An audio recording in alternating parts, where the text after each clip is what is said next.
Hopefully the Instagram connects because I know I was testing some of that out.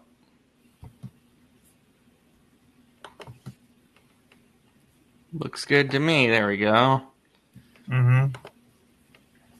I just went live on my end, so. Yep, same with me. All right, welcome in to Football After Hours. Another week, another show, joined by Shane and Brandon for the division previews, starting with the NFC East and the AFC East. How excited are you guys to get this going? I know we were going to do the receiver draft. We're going to save that for later in the month, but Yeah. how excited are you guys to get that one going, to get the division previews going?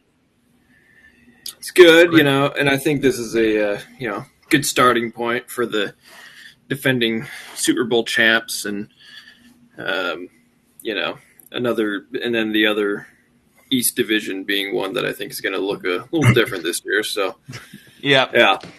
All right, Brandon, we're starting with the NFC East, and we are starting with your Philadelphia Eagles. So go ahead and start the preview for them for us. It's the one show a year. I mean, I mention the Eagles a lot. We know this, but it's the one show a year where I can talk about them at least for 15 minutes, almost uninterrupted. I mean, I'm known to do that anyway, but this year, this show, I'm absolutely granted the ability to. So yeah, Super Bowl champs, retooling for this year. Lost a few guys. Losing Josh Sweat, that's going to hurt off the edge a little bit. That's probably where their biggest losses are. You lose Milton Williams also to New England. Sweat goes to Arizona. Both of them got big deals, and we knew that was going to happen. Brandon Graham retired, so you no longer have pretty much an anchor on the defensive line.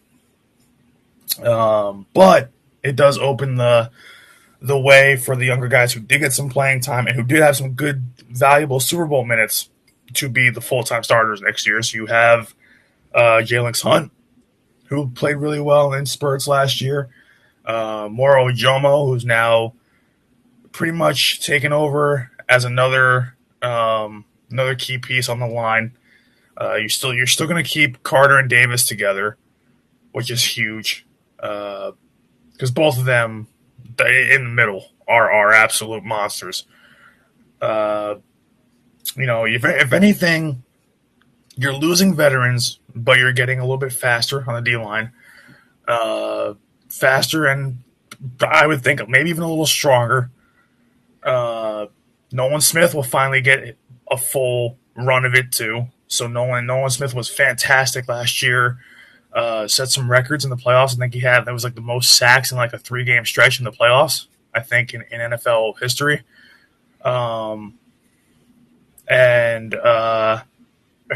I think they'll be fine on the defensive line. Jahad Campbell, what new linebacker? That's a big addition. He was a first-round pick this year. Love that pick. Yeah, he'll get plenty of run, and Vic Fangio knows how to use the linebackers.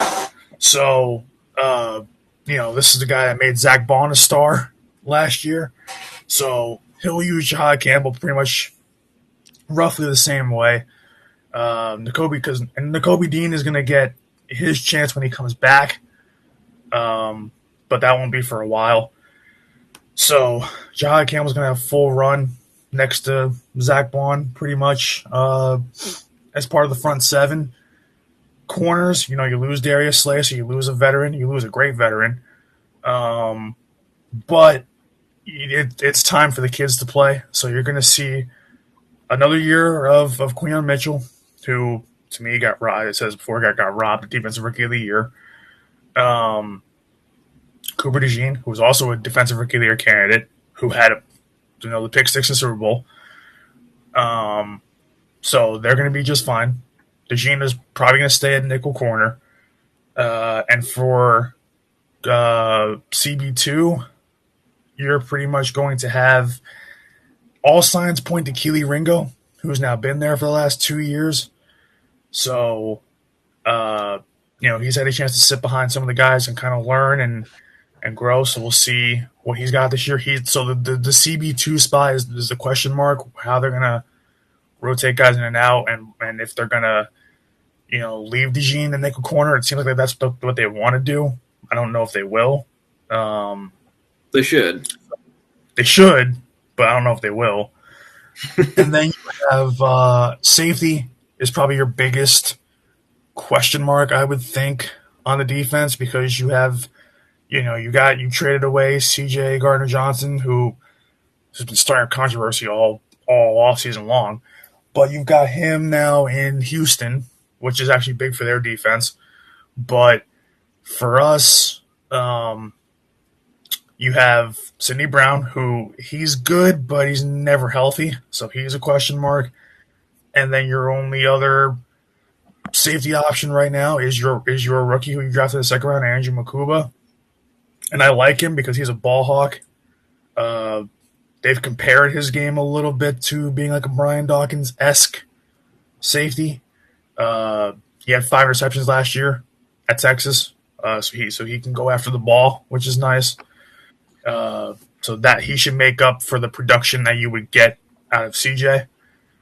So I don't think there's going to be too much to worry about. I mean, there's going to be some growing pains. It is a bunch of younger guys this year, but I don't think the defense is going to. This is the team that was number 1 overall defense last year. I don't think they fall out of the top 5 this year. I think they're just too good, and Vic Fangio knows how to run a defense, so these guys are going to get after it. So I'm not worried. As much as people might say, "Oh, well, you lost a few guys." Yeah, they did, but every Super Bowl team does, and this team, has great leadership and a good coaching staff to go with it. So I'm not worried about that. And then offensively, it's all the same, more or less. They're just running it back with the guys they got. Will Shipley said that he wants to have a bigger role this year at RB2. So he's going to give A.J. Dillon a run. I'm excited to see what A.J. Dillon does in this offense. He's the big kind of move that we made. Can't wait to use him against the Packers because they cried about the tush push. So all right, we're just gonna shove him down your throat. But we'll see how that. True. Yeah, so we'll see how that goes. Like, oh, okay, you want the tush push? Fine, we'll just run with A.J. Dillon, who can squat 550 pounds. Good luck with that. So, I'm excited to see what he does. I know what Jalen's going to do. I know what AJ's going to do. I know what Devontae's going to do. Dallas Goedert has to stay healthy. Yeah. But when he is on the field, production wise, he's a top 5 tight end. Just that he's only on the field for maybe 10 games a year. So that's the tough part, is keeping him on the field. And because he was a huge part of the Super Bowl run. He made a lot of big time catches in a lot of those games. So I want to see him finally stay healthy. But I'm not worried. I think they win the division again overall. I think that, I don't think it's going to be 13, 14 games because the schedule is way too tough. But I think they end up high end winning 12, low end winning 10. They're still going to make the playoffs. That's what Philly does. So it's just a matter of them, if they're going to be the first through 4 seeds, because they're not going to be a wild card team. They're going to win this division again. I don't see how they don't. Because that'll bring us to our next point when we get to Washington. But as far as the Eagles go, I'll stay in the middle and I'll stay on the higher end. I still have hope. I'll say 12 wins. I just think everything about them is the leadership, the players having the drive. They've been saying all the right things all offseason. They've all looked good in training camp one way or another, both offensively and defensively. I'm not worried about no Madden curse for Saquon. That I don't think that's going to be a problem. Review of that game's coming, next week or 2 weeks? Oh, Jesus. Yeah. That review's going to be bad. Yeah. So overall, I think that pretty much sums up our team. And then you got, really the last thing is you got Kevin Patullo now, who is the offensive coordinator. He's been in-house. He's been with Sirianni and Philly now for pretty much Jalen Hurts' whole tenure in Philadelphia. So he has seen pretty much the MVP season in 22, or the runner-up MVP season in 22, the struggles in 23, the good year in 24, but injured and, kind of using the running game more. So he's kind of seen all the different facets that Jalen has to his game. He's seen how this offense operates the last 2 or 3 years. So I'm not worried about him being the OC now. And he even said when he took over the role, like after the first week, he was like, really, if it ain't broke, don't fix it. So I don't expect the offense to change that much. So I think that they're not running it back because they've got, they're running it back in terms of what their aspirations are, but they're not running it back because they've also added a couple pieces, a couple young guys. I think they drafted really well. So I'm not concerned about what they're going to bring to the table this year because they're going to get after it. They're defending Super Bowl champs. They've been in the Super Bowl now, 3 of the last, 9 years? So, around that, they've played the Chiefs twice. They played the Chiefs twice, blow them out last year. Yeah, it's like 8, but I forgot like the seasons were because it's like something like that. It's 3 of the last 8, 3 of the last 9. So I think that they are comfortable being the team to chase in the NFC. So I'm fine with that. Unless and we'll talk about them in the next couple of weeks, but unless San Fran with their easy schedule cakewalks to the first seed, then I still think it's Philly again. So I think they actually take the first seed this time and don't end up as a second. So I think we're fine where we are. I think those are going to be your division champs, and I think that's going to break the cycle. It's going to break the over 20 years since you've had repeat champs in the NFC East, and the last time was Philadelphia. So I think that it started with the Eagles. I think it ends with the Eagles. So floor is yours, boys. Go ahead, Shane. Any other thoughts? Yeah, I mean, it's just like with the Eagles, I mean, they have the best at every position in this division other than probably edge rusher. Being Micah Parsons, which, we'll see if he stays in this division. I'm guessing they'll get the deal done and he'll be a Cowboy, but whatever. I think same with Terry McLaurin, who we'll talk about next. Yeah, because that's presume that they'll get him done. Yeah. Otherwise it's like, the new offensive coordinator. I mean, hiring somebody in-house is always kind of risky, but we'll see what happens, and I think. Even if he's great, it is going to take, a few weeks, just kind of growing pains, getting everyone on the same page. But, and so I think that, and then, losing like a couple of the key guys. Well, not even key guys. I mean, Brandon Graham, they lost him, but like he barely even played last year and they were just fine without him, So,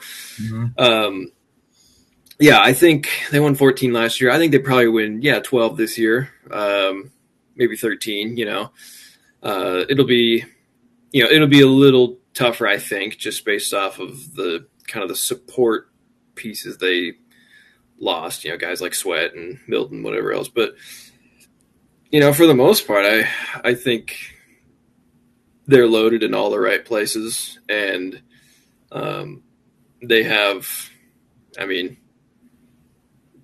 They also just have the mentality going for them. So, I think they should win this division with, not with ease, but they should win it. And I think they're probably going to go 5-1 in their division games this year. I'll let you figure out who they're going to split with. It's pretty obvious, but, so, there's not a whole lot more to say there, but yeah, for sure. X Factor player, Brandon. You know how many guys I could pick? I think it's an easy one. I don't want to pick the easy one. Because to me it would be the guy that could have won Offensive Player of the Year and MVP last year. Okay, I'm not going to say him though. I would have said him. But you know what? To me, he's not the obvious one. Yeah, to me, he's probably, if not the obvious, he's probably like the second obvious. You can pick him if you want. I mean, because then that means that my guy won't get picked. So just that's a boring answer. So like, but I mean, if it's true, then I mean, yeah, and you can take what's accurate. I mean, well, see, then and going by that, I'll give it to Saquon just because this team, this offense quite literally ran through him last year, and I think that if he's hurt this year, I don't think that Jalen's going to struggle. Like people say, oh, he can't throw or whatever. That's BS. But I think that if God forbid the Madden curse happens or if he just has a down year where he ends up with, like, let's say 1,500 yards versus 2,000. Like, if he doesn't get somewhere between 18, like I'd say for me, like a down year for him is anything less than 1,800. So if he kind of falls somewhere 15, 16, and Jalen has to throw more, I think you're going to see a little bit of a shift in the offense, and that might take them out of a groove. And I just think that if Kevin Patullo is saying if it ain't broke, don't fix it, then that means they're just going to keep pounding the rock with Saquon again this year. You just got to be smart about it though, because you have AJ Dillon and you have Will Shipley. So, and I want to see those guys get their touches too. So I want to see it, and that's also what could help last year. And also because when we got down to the other side of the field, a lot of times, especially inside the red zone, they would take Saquon off the field to give him a breather, but you weren't putting anybody in except for Kenneth Gainwell. I mean, who had his moments, and maybe a snap or two of Will Shipley, and that wasn't good enough. That's why a lot of times the drives would stall out in the red zone. They still but it's Kenneth Gainwell, Yeah. Let's be for that's real. why that's why I like the addition of AJ Dillon, because he's better than Kenneth Gainwell. So so that's why, to me, if you're going to give Saquon a breather, that's the perfect guy to put in short yardage in the red zone. It's AJ Dillon. So I think that run the offense back through Saquon, yes, but don't think you have to give him like 40 touches a game. It's like he can do that, but you don't want to beat him up. But like give him like that kind of around that 20 to 25 area, and let him eat. Let him do what he does. Anything less than that would be disappointment. Anything more than that would be overuse. So he's the X factor because he makes that offense go. And I love AJ, I love Devontae, I love Jalen, but last year, if it was not for him, the Eagles don't get to the Super Bowl, and that's just a fact. So I think that it's gonna he's the X factor for me. Yeah, Shane, go ahead. Yeah,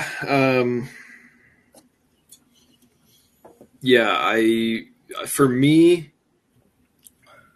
I think for me it's Jalen Carter. Because you look at, I mean, their biggest losses were on the edges for their D line. Mm-hmm. And so he's really going to have to be the anchor up front, even more so than he already, has been. And especially now, now there's no Brandon Graham. He's like, he's the guy. So, I mean, we know what they're going to be offensively. It's pretty much the same, other than what's his name? The guard. Oh my God, why am I blanking on it? Tyler Steen is the starter at right. Yeah, Tyler Steen right now. No. Last year they.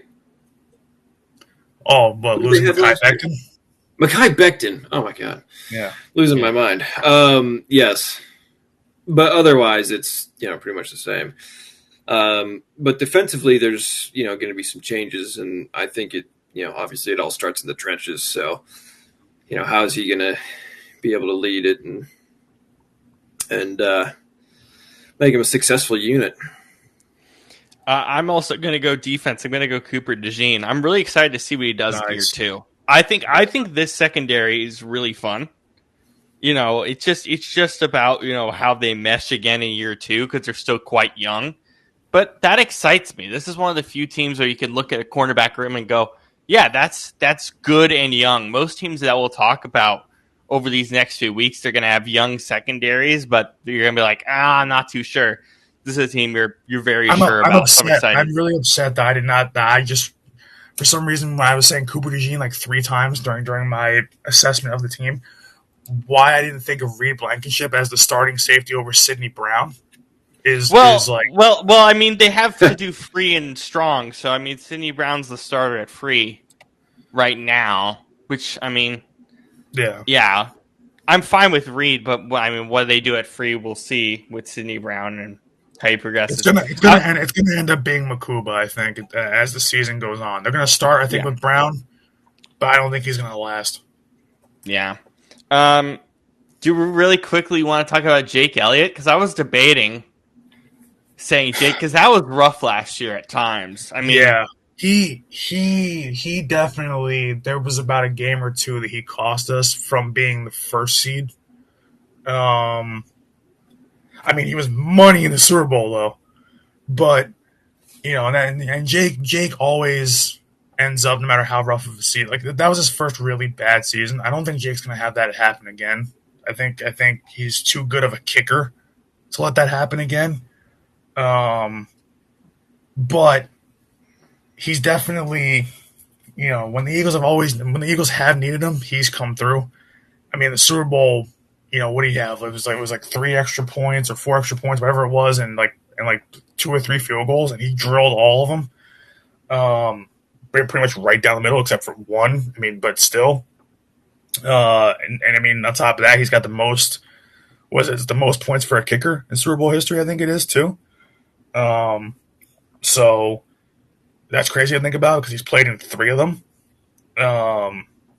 But yeah, I would just like to see him next year because this year there was a game or two where he did cost them, and a couple games where the team had to pretty much score a touchdown to win because they could not trust his leg late.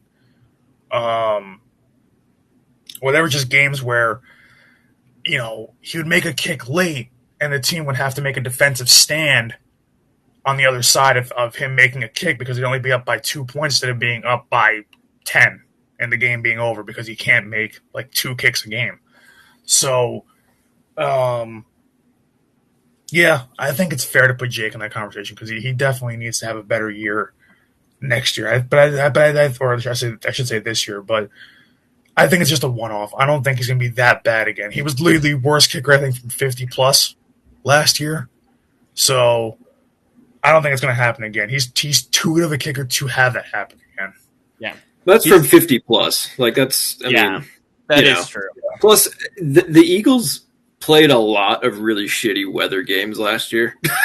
Yeah, a lot of wind. Yeah, a lot of wind. A lot of wind, rain, snow, just, all that. So he's going to be one of the few kickers we'll mention in this whole exercise. Shane, let's move on to the Commanders. This defense still doesn't look that great going into Jane Daniels' second year. No.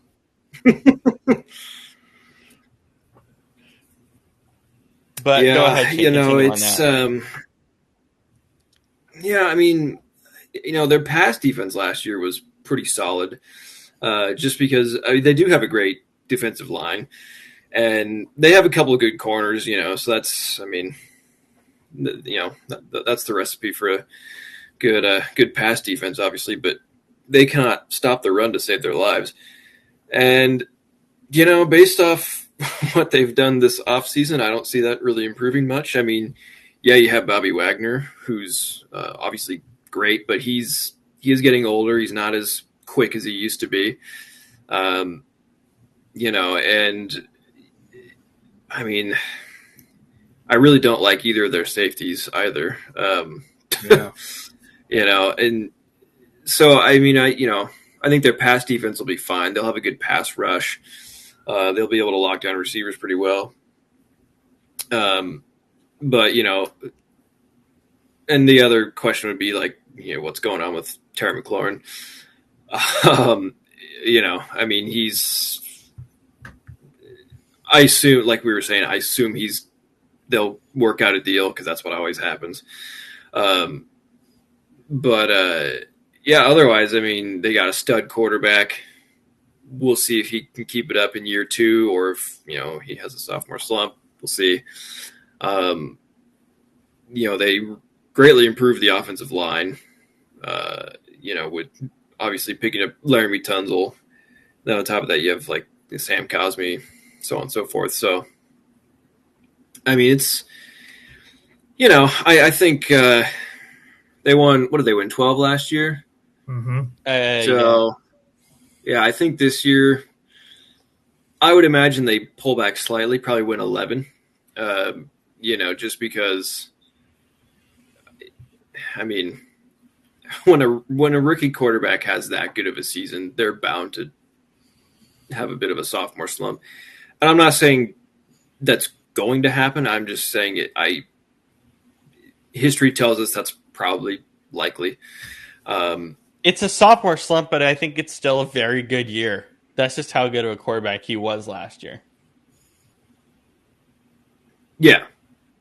So, yeah, I think they probably win 11, wild card team yet again.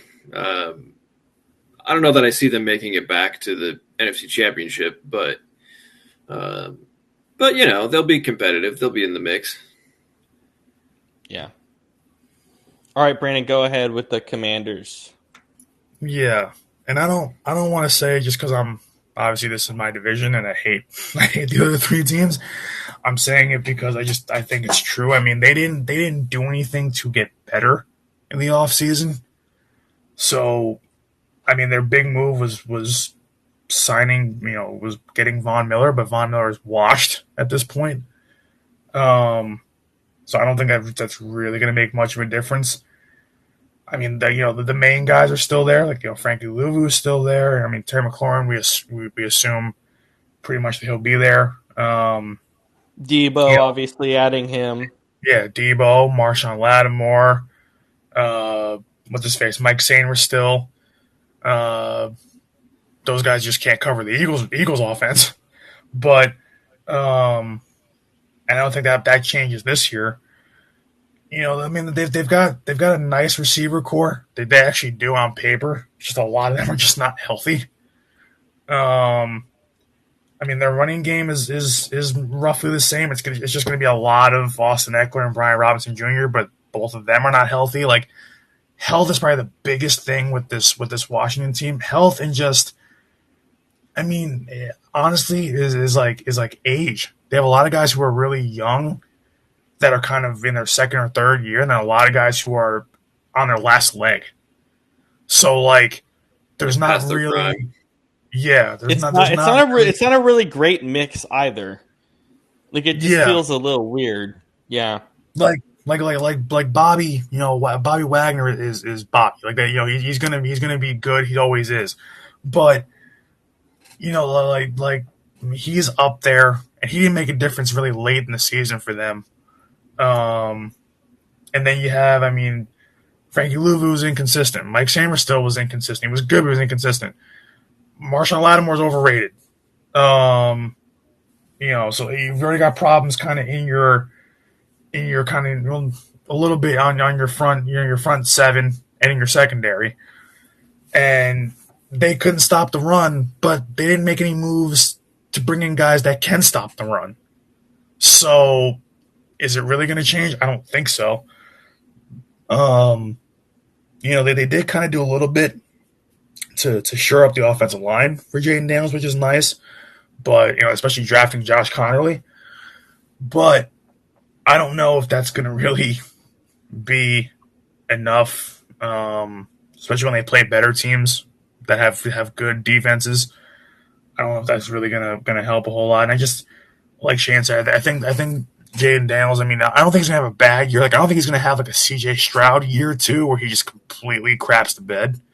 But I think that it's going to be a little bit of a regression to where, like, a couple games that they won that they shouldn't have last year, like the game against Chicago, like that crazy finish, like Washington won about 2 or 3 games last year that they shouldn't have, not because of Jaden Daniels, because the other teams that they played just quit, thinking the game was over.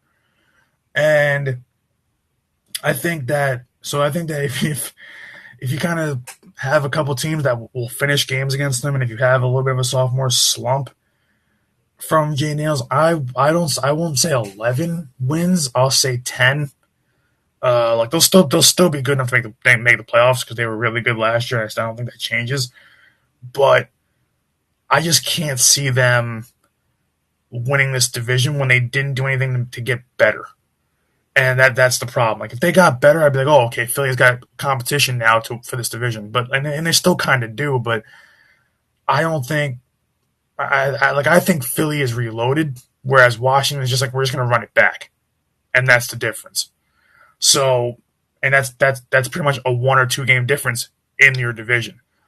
Like I think it'll come down to late in the season, when they play each other. But I don't think it's going to be as close as if they finish with a tied record, who gets the tiebreaker, or if they finish, a game apart. Like I think Philly wins the division by 2 games, and that's not even just being a homer. It's just based off the kind of the roster I see. I really think the Eagles' young guys are better than Washington's young guys, and then I think not only are they better, I just think that they just seem like there's a Super Bowl champs. They're not going to lay down and die. In the year following, in the follow-up year. So I think Washington is good.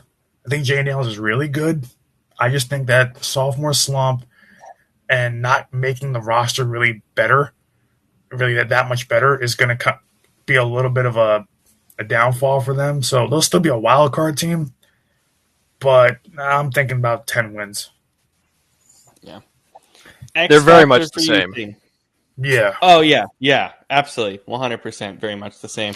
X Factor, give me Laramie Tunzel. What a move! Yeah, dude, great pickup. If if you're gonna make one change on your roster, going and getting a top 5 left tackle is definitely a good one. This is I think this was like their biggest issue last year, was even beyond the run defense, is just, hey, can we try to keep Jaden Daniels somewhat more upright? And this is a pretty good way to solve that. So at least get you part of the way there. So I love this move for Washington. I think it's going to be big for them. Yeah, for sure. Yeah, if I'm thinking of X factors, I am not going to take. Well, it's it's another obvious guy, but I don't think it's. And it's going to be obvious for I guess the reason I'm going to say. But my X factor is Debo, because they did not have a good. They're off their wide receiver core last year was just Terry McLaurin, and then a bunch of randoms. Yeah. So, and that's the reason why, especially when it came to playing the Eagles in the NFC Championship game, the Eagles took Terry McLaurin pretty much away, except for maybe 1 or 2 deep shots, and then they did nothing else in that game. Nobody was open. So, I think Debo is going to have to be, I don't want to say it this way, but pre-fat Debo. and like actually, 2021 Debo. Yeah, 21, 22 Debo, where it's like, okay, this guy is going to be a weapon out of the backfield and on wheel routes. He's going to be a weapon, on crossers and things like that. You're going to have to use him like Sam Fran used him, but better. You're going to have to do better. But to me, because if you run this whole thing back like their roster pretty much is, with the exception of a couple guys like we've mentioned, if you're going to run this thing back, he's going to be the obvious pick for the X Factor, because they cannot go another season with just having Terry McLaurin carry the load. And that's no shade on Zach Ertz. Zach Ertz actually had a decent year last year, but he's not at his age. He's not going to be a 30-something-year-old tight end that's toward the end of his career is not going to be your wide receiver, your second option on that offense. It can't be. You're not going to win a Super Bowl with that. That's just not happening. It's So not sustainable. it's just not. So Debo to me has to be effective if they're going to A, try to make a push for the division, and B, they're just going to have to also just help Jaden Daniels out and help Terry McLaurin out so they're not just burnt out again of doing this again next year where they're the key, connection in the offense, but then there's nothing else. So then when Jaden Daniels is throwing to other guys, the other guys are, it's like, while Terry McLaurin's averaging, 10 catches for 150 yards and 2 touchdowns, and you got like Noah Brown, who has like 2 catches for 8 yards in the game, and then you realize why Jaden Daniels is running for almost 100 yards a game, like a Lamar Jackson. Like, that's just not sustainable when you get to later parts of the season and you're fatigued. So it's going to be interesting to see what he does, but he's got to be shades of early San Fran Debo if they're going to go far this year and at least get back to the NFC Championship game this year. Yeah. I was debating this for a while. I'm going to go Marshawn Lattimore because the one thing that pissed me off about this team last year more than anything, so much holding by the corners just as a whole. It was so annoying the entire year how handsy they were. And some of it wasn't entirely Lattimore, of course, because he was injured for most of the year, but like, just guys, keep your hands to yourself. Like, play coverage because this secondary on paper doesn't look good, but part of the reason why is because they gave up so many yards off penalties last year that were killer in big situations. So they have to shore that up for sure. We have to go back to kindergarten. Hands to yourselves, please. Yeah.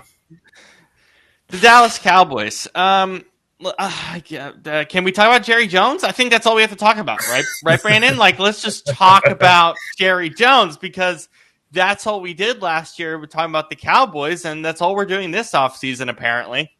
Yeah, Jerry even said, I think today or yesterday, he was saying when they were asking about Micah Parsons and the contract, and he was saying something to the point of like, ultimately it's his decision. I'm like, what do you mean? You can give him, you can pay him, right? Like, it's Micah Parsons. He is your defense. So I don't understand why Jerry is like acting like it's out of his hands. You are literally the owner. You have the final say on everything. I don't understand what the disconnect is here. By the way, the important thing with that is who got the trade request first, Steven, not Jerry. Yeah. So that's kind of interesting. I mean, as much as I would love Micah Parsons to not be in the division anymore, but at the same time, I'm also thinking about this too, is that Micah's great, but he disappears in the second half of the year every year. So, I mean, that's just been his game, where it's like, oh, yeah. He's very streaky. Yeah, he's a streaky, he's like, yeah, is he really good? Yes. But he definitely burns himself out the first half of the year. It's like, oh, yeah, the first 8 games, he has 11 sacks. And then all of a sudden he finishes with like 13 sacks. And it's like, oh, yeah, the numbers look good, but he had 2 sacks the second half of the year. He did nothing. So, that's been his game since he's been in the league. So, is he great? Yes. But he's another one. Like, honestly, he might end up, I'm not saying he is right now, but he might end up by the end of me thinking about this, he might end up being my X factor. But I just think that Jerry has done everything in his power, and we know this, to just royally screw over his own franchise for the last 30 years. And it's insane. He I don't understand why. Like, it's just like when you have somebody who's unfit to do their job, and they are this old, and they are this senile, and they just are oblivious to all the problems that their franchise has. And it's like, someone's got to tell them, hey, you might want to take a step back, or hey, I'm just going to, Steven's got to tell him, hey, like, come on, Dad, enough's enough. Like that, like. Are we allowed to take owners as an X factor? Because I'm like, I don't even want to look at this roster because I don't care. I mean, I'm gonna be honest. I don't care about this roster. I don't care about how this team looks because every Cowboys fan is gonna be like, we're Super Bowl champions and we're gonna win the Super Bowl and all this stuff. And it's just, okay, then why is your owner spewing off crap every Sunday night? And we always have to talk about it That's all we did that's what last he year. We always talked about does. the Cowboys. That's all we did last year when we talked about the Cowboys. That's all we did. We just talked about Jerry. Yeah. We And never you know talked what's about the funny? roster. We never talked about what they did on the field. Almost never. Yeah. Never. Yep. And you know what else it is too is like everybody keeps harping on the fact like, oh, you know, CeeDee Lamb's got help now. Dak's got help now. I'm like, okay, but what does that get them when it matters? Like, I'm tired of everybody talking about, well, especially Cowboys fans. I mean, they're delusional. We know this, but you know, they talk about Dak as if he's the greatest thing since sliced bread. I'm like, Dak has had some great receivers in his time in Dallas, and he's done nothing with any of them. And great offensive lines. Yeah, and some really good offensive lines. He even had Some old time ones, honestly. Until now. Until now. Yeah. That's why I'm tired of talking about the Cowboys. Like everybody's like, oh my god, you know, like to me, you know what it feels like when I see this roster and I look at, you know, everybody talks about, oh well, you know, when Brandon Cooks, you know, because I remember when Brandon Cooks came to Dallas, and everybody's like, oh my god, it's Brandon Cooks. I'm like, okay, what you gonna do? Nothing. You know, George Pickens is nice, but what's gonna happen when he has another crash out on the field in week 3? All right, so or you know, no, not even week 3, the third snap in week 1 Against you. Yeah, yeah, he'll try to fight Queen Mitchell. Yeah, let's see how that goes. You know, but it's I don't understand when I look at the Cowboys that their only move. I mean they drafted a couple guys, whatever, but it's not anybody I'm really kind of like thinking it's going to have a big impact this year. Jaden Blue.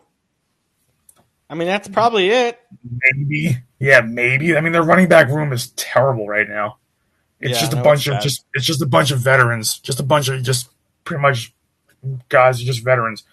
Blue looks very, very good. Blue looks very, very good. He's going to start at some point in the year. I still don't understand the reasoning behind drafting him when you shouldn't have gotten rid of oh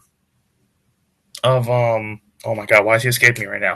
Of Tony Pollard? No. After last year. Oh my god, it's escaping me too. My brain is not Ezekiel Elliott. No, I'm kidding. I wish. Oh my god, what is his name? Oh Jesus. We're literally still in off-season. We're literally still in off-season mode right now. That's embarrassing. Where's my brain? I talked about him last year too at nauseum. Oh my god, I have to look Rico Dowdle? Oh Jesus, thank you. Oh yeah. Where? Okay, wait. I'm sorry. We're being terrible podcast hosts. Where is he now? He's in Carolina. Basically, because he got scalped pretty much from Miles Sanders. Yeah. But they probably shouldn't have gotten rid of Rico. He was a 1,000-yard rusher last year. He averaged 4.6 yards a carry. Had a great second half. Yeah, an absolutely great second half. I don't understand. The thing is, he's really in the prime of his career. He just turned 27 in June, so I don't understand why you would have gotten rid of him because I'm not scared of Miles Sanders who has the vision of a 2-year-old and Javonte Williams who's iffy at best. Like he has some good games, but is iffy at best. And so you're banking everything on Jaden Blue. It's good. Yeah, it's gonna be Blue. There's no way it's gonna be Blue. Yeah, so, it's definitely gonna be Blue. And the thing is, they don't even have an offensive line now that will help him. That will create holes for him. There's no offensive line in Dallas this year. So yeah, it's really bad. Oh my god. So everybody keeps talking about, I can't wait to see Dak with CD and George Pickens. And I'm like, okay, but that's not going to matter if he has 1 second to throw the ball after the ball is snapped and he's got 3 guys in his face. It's not going to matter. Yeah. So, oh my god. Yeah.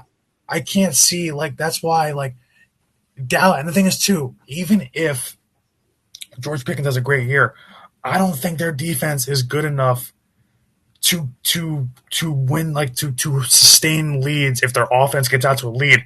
I don't think that their defense is good enough to sustain anything. So I feel like the offense would have to score 30 plus points a week, and while their defense is giving up like 27, 28 points plus a week. Yeah, I have don't fun. Yeah. like I don't think it's sustainable. I don't think what they have right now is sustainable. So like, 7. I don't think they'll go. They're not going to go 7-10 again, but they're probably going to be 8-9. I would think 9-8. Maybe make a 7. Maybe a 7 seed. Maybe, but I don't know. I don't. They're not going to win double digit games. There's just no way in hell they're going to win double. I mean, if they do, it'd be a miracle. But anything's possible. But I can't see with that roster and how poorly they are run and how poorly Brian Schottenheimer has looked in training camp as the face of the team. Oh this my year. God. I can't see how that team is going to. You know what? I'm not even going to say 9 wins. I'll say 8 at best because they had no quarterback last year. Dak will win them probably one or another game or so, but I don't think it's going to be much more than 8 wins. I cannot see it. They are not good enough on paper to make any moves. Their biggest move of the offseason was George Pickens. But there's only so much it's going to help the offense. I mean, it's going to help it a little bit, but they don't have a running game. They don't have an offensive line. They don't have a defense, really. So what's that going to get you when your biggest thing this year is you're just banking on Dak having a 5,000-yard season? And it's gonna be like Joe Burrow and the Bengals last year, where Burrow had much worse. Yeah, so it's like I don't see how that's gonna make a real big difference. So I don't think I think they win 8 games, and I think that's probably where they're gonna sit. I mean, maybe Dak wins them a 9th, but they're definitely not winning double digits. If they do, I don't know what the bet would be, like what I would do as a punishment, but I don't think that they're gonna win double. There's just no way. They're not good enough to. I'm going to look up their over-under for wins, just out of curiosity. But it's probably at 9. I think Dallas is probably going to win 4 or 5 games this year. I'm not going to lie to you guys. I'll be real. I've kind of the more I think about it, the more I'm thinking that. Is that because Colin Cowherd said they're going to win 2 because Schottenheimer's wearing a visor the wrong way? That's no, I did not see that. Wait, what do you mean? What do you mean Schottenheimer was wearing a visor the wrong way? Like he wore it backwards. He wore it backwards. He was? Yeah, you didn't see that? Oh my God, no. That's Who wears a visor backwards? That's like put it this way: if all Mike McCarthy did was get 12 wins out of the Cowboys, and they still couldn't get to an NFC Championship game or barely even get to the divisional round, what do you think Brian Schottenheimer's going to do? The over under at BetMGM is 7.5. Yeah, it's about right. I said 8. I think they top out at 8. That's the top. I'm taking the under there. No, you know what a backwards visor is? That's a 50-year-old guy who peaked in high school and now hangs out at a local bowling alley trying to be cool. So that's God. And you're representing the Dallas Cowboys, the biggest football brand in America. Yeah, that's wow. In the world. Well, yeah, true. Yeah. Yeah, Dallas, I mean, look, God. I think they have, in my opinion, they have 4 good players. Micah Parsons, Deron Bland, CeeDee Lamb, and when healthy, Dak Prescott. Problem is, everybody, when you think of the Dallas Cowboys, they have an amazing offensive line and all this jazz, but, guys like Tyron Smith and Lael Collins and Zach Martin, yeah, well, guess what? They're all gone. So now you have nothing. And we know that Dak has injury problems to begin with. And so the fact that he's now going to be struggling to stay upright, I mean, God forbid, but I'm just saying, doesn't look great for him. So, yeah, I mean, yeah, I don't know. everyone's oh, they got George Pickens. Wow, what a great pickup. It's like, well, yeah, but I mean, like Brandon said, if the dude can't stay upright, then like who gives a Doesn't shit? matter. Like, yeah. So yeah. I think they would. Not to mention, I mean, Brian Schottenheimer. What are we doing? Like, seriously, the dude's not even a good coordinator. He gets fired everywhere he goes. So who in their right mind was like, you know what? I'm going to make that guy my head coach. Jerry. Yeah, Jerry, because he's not in his right mind. He's a senile, racist old man. All right. So give me Jerry Jones from X. It's not a player, but goddamn, all we're gonna do when we talk about the Cowboys is talk about Jerry. I think you're right. He's my X factor. Can we just unanimously give it to Jerry and call it a night? I mean, yes, there's nothing. Jerry, step down, please. Good night. God, man, Jesus Christ. Just wait till after the Eagles Cowboys game when the Eagles win by a good amount, 14 points or whatever, and then start talking about Jerry. We don't want people in their 80s to be working unless they're the president or an owner of a football team, apparently. So,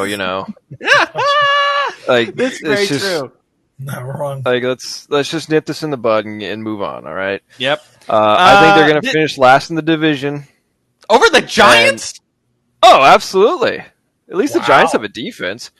That's true. That's not a bad thought. And now, well, okay. Can we just roll into the Giants now? Yes, please go ahead. Because I got a whole other spiel on them. All right. Look, here's no. Listen, okay.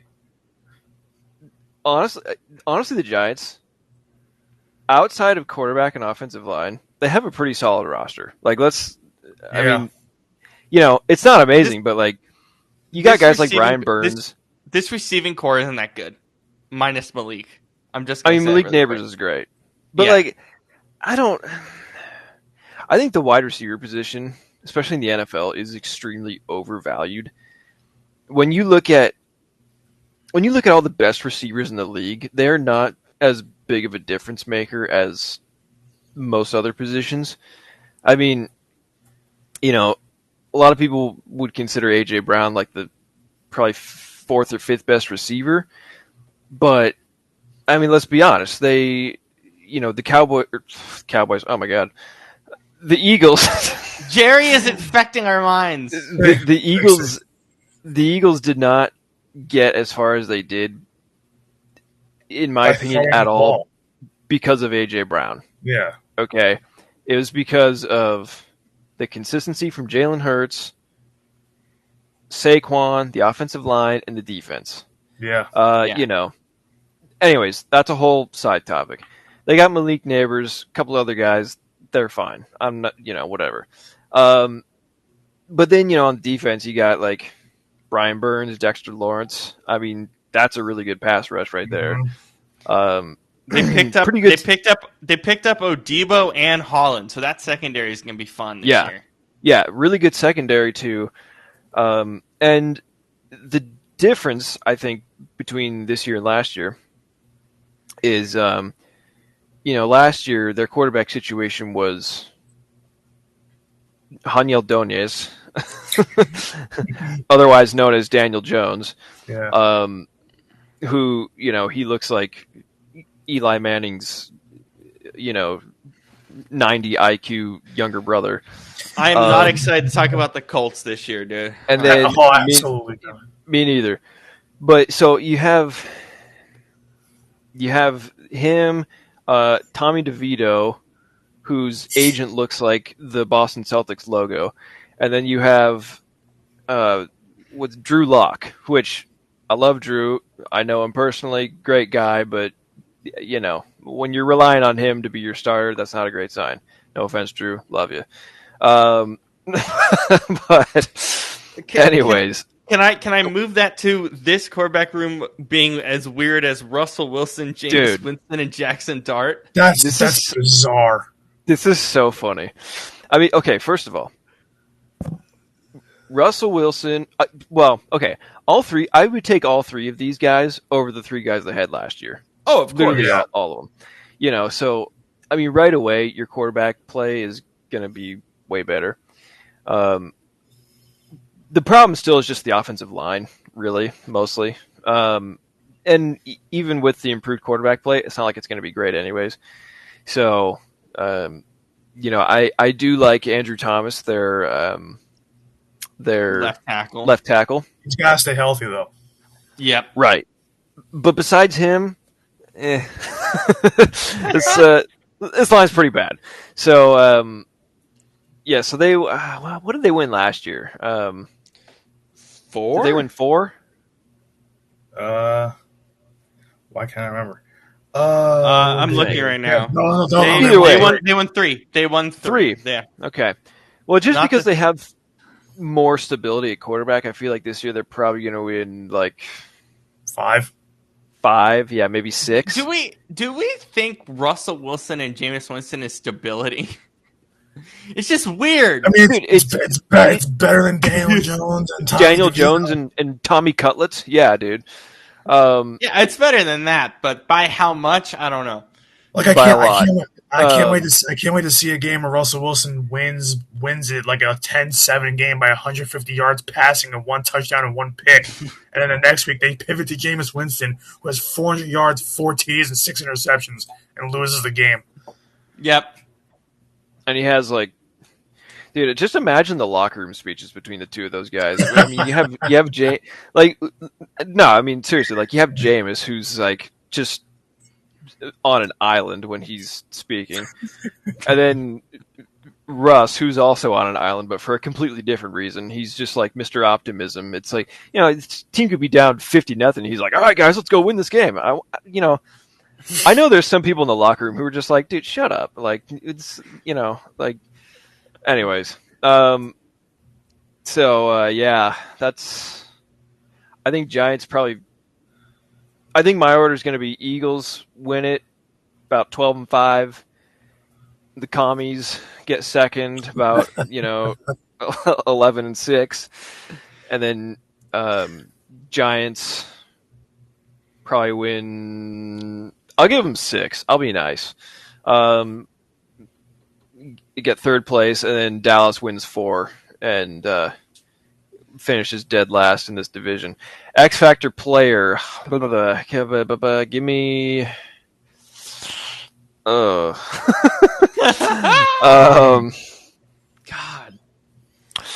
Have fun winning all your games, Brandon, against the Giants and the Cowboys. I guess I'm going Russ. I mean, that's the biggest difference this year.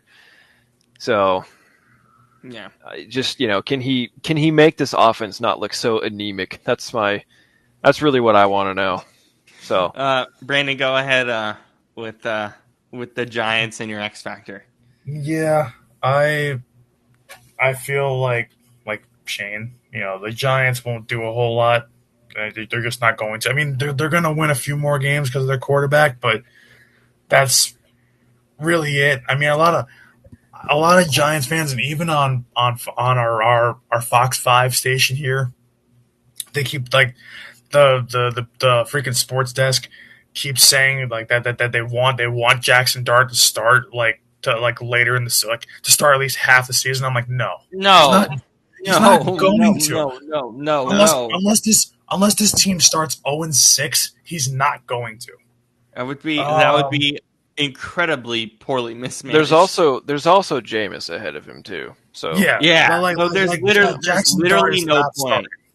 Jackson Dart will be the QB3 for the whole year. I'm pretty confident in saying that. It would be like a Brock Purdy level event in 2022. Yeah.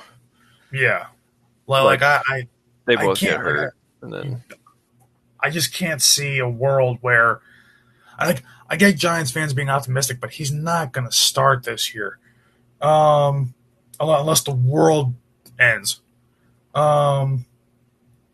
which it could because the Giants. But Jackson. Do you want MetLife to blow up, Brandon? Is that what you're saying? Just blow it up? No, because then who else are the Eagles going to beat twice a year? They're an automatic 2 wins every year for us. And besides, yeah, but we don't talk about that. Yeah, exactly. Well, yeah, that's just written off. Um, but like Lost historically, into the ether. historically in the last 20 years, even when the Giants had their two, that's another thing too. As a little side topic, Giants fans love to flex their 2 rings, but outside of those 2 years and what they were both wild card years for them. Yeah. Outside of those 2 years where you just had an insane run, it's been a garbage Dumpster fire. franchise since the early 90s. They've been awful. Even It's those so two trend. rings, they got extremely lucky. Yeah, Yeah. You happen to beat the greatest, Just one of saying. the greatest team of all time, and because of a prayer ball that Eli throws up to David Tyree, and then you just, I mean, you do it again pretty much a few years later. But I think that when it comes to the Giants, I mean, yeah, they won 3 last year. I think I'm about the same. I think they win 5. Um, I still think they finished last in the division just because I just think that a healthy Dak is better than anything the Giants have, and so I think Dak will give the Cowboys a few more wins. But I don't think it's going to be by much. Like, it won't matter. They probably won't make the playoffs. Like, those two teams won't make the playoffs anyway. So I just think that, I mean, honestly, their biggest X factor probably is I'm going to say it's Andrew Thomas, because when he's on the field, he's great. Problem is, he was not healthy at all last year. Um, and that line, the line's bad, but with him, he made it look serviceable by himself. Yeah. So, Which is crazy. Yeah, that Yeah. one guy can do that. So to me, it's like if they're gonna have any chance of like doing anything, which they won't, but if they had a chance, it's him. He's gonna have to stay healthy. Because you don't want Evan Neal to have to play on this line for an extended period of time, for like a long extended period of time, especially at that position, at the left tackle position. So that's huge to me. I would say Cam Scatterbo, like their running back room makes no sense to me either. Tyrone! I love Tyrone. Tyrone's my X factor. I love Tyrone. I love Tyrone Tracy. I'm giving it to him. I think he's gonna be great this year. Like, I don't get what the purpose. Like, he had a good rookie year last year, but he was behind an awful offensive line. It's like, Yeah, why that are was you the only so, issue. And so it's like, are you drafting? I guess they're drafting Cam Scatterbo to be the running back 2. I guess. The future running back too, probably. Yeah. So like, because why else would you draft him? But to me, like I had 2 X factors, but to me the main X factor is Andrew Thomas. But I don't see anything here that I really like. I really like. I don't. I see a couple guys that had good years last year, but I think like Paulson Adebo is going to be real nice, but they just don't have the firepower overall. Like, yeah, their defensive line is great, but we talked about how good their defensive line was last year. It didn't stop Saquon Barkley from rushing for basically 200 yards on them at MetLife. So I don't think it's gonna matter all that much. It'll keep them in games, yes, but that offense is going to be just typical Giants football. Good defense, but their offense is going to score 13 points a game, and they're going to lose 16-13. So it's like it. Brian Dable and Joe Shane are both going to get fired. Sorry for interrupting, Brandon, but they're probably both going to get canned, right? And it's a shame because they gave Brian Dable absolutely nothing to work with, and he's going to be scapegoated. Yeah. And Giants fans don't like him. And I don't know why. I know Dable why. Dable should not be fired. No, he shouldn't. Joe Shane should have been fired. Joe Shane should. Yeah. No, yeah, he sucks. But I mean, like, I for the life of me, I can't. I understand that New York City, that my area, is all about results. Like, we already see what the dumpster fire that the Yankees and Mets are going through right now, and everybody's like, "Oh my God, they're gonna like be so terrible." Like, even when the season starts, the minute the Yankees or Mets have like a 3-game losing streak, they're like, "Fire everybody, sell the team." I'm like, okay, come. I mean, I'm guilty of that too. But I can tell when the Yankees are terrible. Like, with the Giants, I always think of Giants fans. I'm like, oh, I hate Brian Dable. I'm like, why do you hate him? It's not his fault. They have nothing to work with. I tell he her, won I a tell our TCA boys that's all the time too. I tell all the TCA guys, I'm like, I don't know why you hate him because he's actually a good coach. He's what made Josh Allen who he is. You just gave him nothing to work with. yeah, and he literally won a road playoff game with Daniel Jones as his quarterback. Like, Thank you. Thank dude, you. that's Yeah. that's like some Andy Reid level work right there. That's Yes. But before we move on, Shane, are we doing the South divisions next week? yeah. Oh, Jesus Christ. Okay. Or on Well, this because weekend, I mean. we got to get him out of the way. Yeah.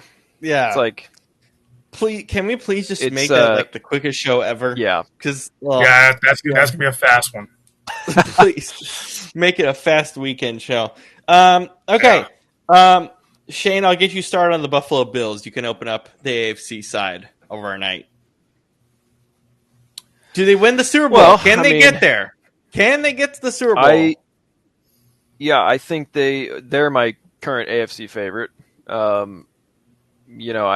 They got really close last year. And and they're, I mean,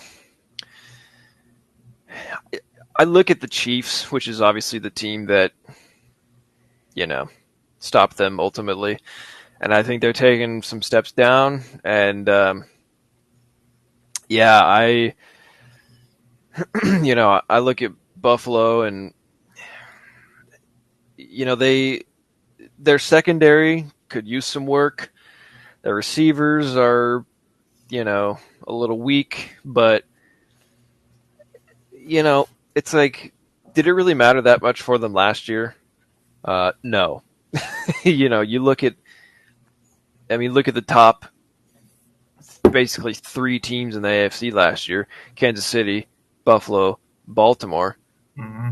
Who's the best receiver between all 3 of those teams? Like, I don't. Rasheed Rice, he wasn't even playing. Like, I don't, it's just Probably it's Zay not. Flowers, but that's it. Oh, Yeah, it's not. It doesn't matter as much when you have, a guy like Josh Allen as your quarterback, a really good offensive line, a really good defensive line, and you're, well, and just a good front seven in general. And when you have a solid run game, which they do, and they need to lean on it, James Cook. Please resign him for God's sake. Yeah, please resign him. So, yeah, that's I think if they can use, well, okay.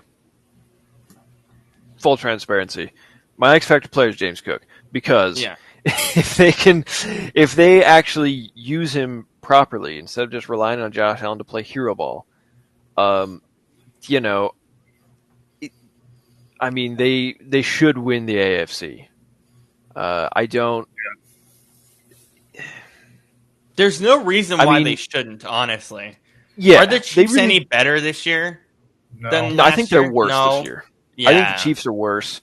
I think Buffalo. We all thought they were going to be worse last year because it was like, oh, they lost Stephon Diggs and this, that, and no, they were better. Like, and that's another thing about the receiver. Like, every time a team loses their star receiver, it's like they almost get better. Look at the Chiefs with Tyreek Hill, the Bills now. I don't know. Anyways, so I don't hate wide receivers. I'm just like, I'm just tired of how much value everybody's putting on the position. You're just making a point on it. That's besides the point. I think I need to look at their schedule. I can't tell you how many. What's their over/under right now, Robert? Do you have it? I will check. We honestly should have just done over/unders, but it's fine. It doesn't matter that much. Yeah. I need to look at their schedule because their over/under is come on. I've got their schedule right now. Their I'm looking at over-under is 11.5. Ooh. Over. Yeah, it should be I'm over. going over here for sure. Oh, this is not difficult. No. The Ravens game to start the season is, but Jets, Dolphins, And then Saints, Eagles. Pats, like they literally have 6 easy wins after week 1. Yeah, I mean, Like- this should be like probably 13 wins, I would imagine. Let's see. Yeah, let's see. 1, 2, 3, 4, 5. They have basically 6 free wins after week 1. They should start the season 6-1. Yeah, They play the Chiefs, which I think they probably win that game. 7-1. They play Dolphins again. I think they sweep them 8-1. They play the Yeah, they Bucks. usually beat the Chiefs in the regular season. Yeah, then the Bucks, they'll probably lose that game 8-2. Texans, they win that game probably. I mean, Texans do give them a fight sometimes, so maybe 9-2. Steelers should be 10-2. Bengals would probably be a close one. I'll give them a loss there. Well, no, they're home. They'll lose one of those in there. Yeah, so realistically, they top out at 14-3. Yeah, maybe so 13, you bet the over there. Yeah. Brendan, anything else on Buffalo for you? No, they're my, just like Shane said, they're my AFC favorite. I know Kansas, until someone knocks Kansas City off, it's Kansas City, but it feels like the things that we've been saying about Kansas City since 2023 are finally true. They don't that they're just declining every year. Travis Kelce's not the same. There's still no wide receiver core. Their O-line's not great. There's still no running. Pacheco's okay, but he's either injured or sometimes he's just streaky. And their O-line got even worse. Yeah, it's really just the Chiefs at this point are just Mahomes' devil magic and their defense. That's really all it is at this point. There's no more Tyreek. There's no more Tyreek Hill. It's not Kelce in his prime. It's so that doesn't matter to me. They're not going to score. Their offense is not built to score a ton of points. Their offense is going to score maybe 21 to 24 points a week max, and then their defense is going to do all the work, and that's why they're going to win games 24 to 13 or something like that. But I think when they play real teams like the Bills, like a Baltimore, I think that you're gonna see who the Chiefs really are. If you look at the numbers even for Mahomes has taken a step back each of the last 2 seasons. A big, he hasn't been good. Not even just a small step back, a big step back. So, and come playoff time, he really is not a good quarterback. If you look at the numbers, Mahomes is not a good quarterback come playoff time. He's not. Especially in the Super Bowl. If you're wondering why we're talking about the Chiefs when we're talking about the Bills, because they're just intertwined. That's just facts. They're just you can't talk about Buffalo without talking about Kansas City. Was it and vice versa? Yeah, was it 3 years ago when I was writing articles for the first time for Rob and I with our internship. One of the first articles I wrote, but at that time it was right after their second meeting, and I wrote an article literally about Mahomes versus Allen. Is it the new Brady versus Manning? Yes, it is. Yeah, it is. I would argue it's better because those games are so damn good. So it stinks because Lamar is in that conversation, but Lamar is not the playoff performer that he's not Mahomes is not a great playoff performer, but he's better than Lamar Jackson in the playoffs. And then Josh Allen's the best playoff performer of the 3 of them. But I just don't see a world where it just feels like this is the year where Buffalo finally puts it together. And I feel like that it's just going to end up they're finally gonna climb that mountaintop and get over that hump of beating Kansas City. Because those are the 3 teams that are tied together is Baltimore, Buffalo, Kansas City. KC. Yeah. And Baltimore to me, we'll talk about them later, but Lamar Jackson, out of all 3 quarterbacks, who would I take in the playoffs? It's without a doubt, just performance based, it's Josh Allen. So we're not talking about them winning games. We're talking about them performing in the playoffs. I just want to stipulate that. Yeah, because Josh Allen throws too much and nobody's in the playoffs. Mahomes has thrown to Tyreek Hill and Travis Kelce for not all of his career, but most of his career. And even then, Mahomes is not the playoff performer that Josh Allen is. It's a big difference. And then Lamar is third, easily. Yeah, and Lamar's a distant third in terms of playoff performances anyway. So, and then we'll end up talking about Joe Burrow because he's obviously in that top 4 conversation. But it just feels like the Bills. This feels like the year where it's like this is now or never to me with them.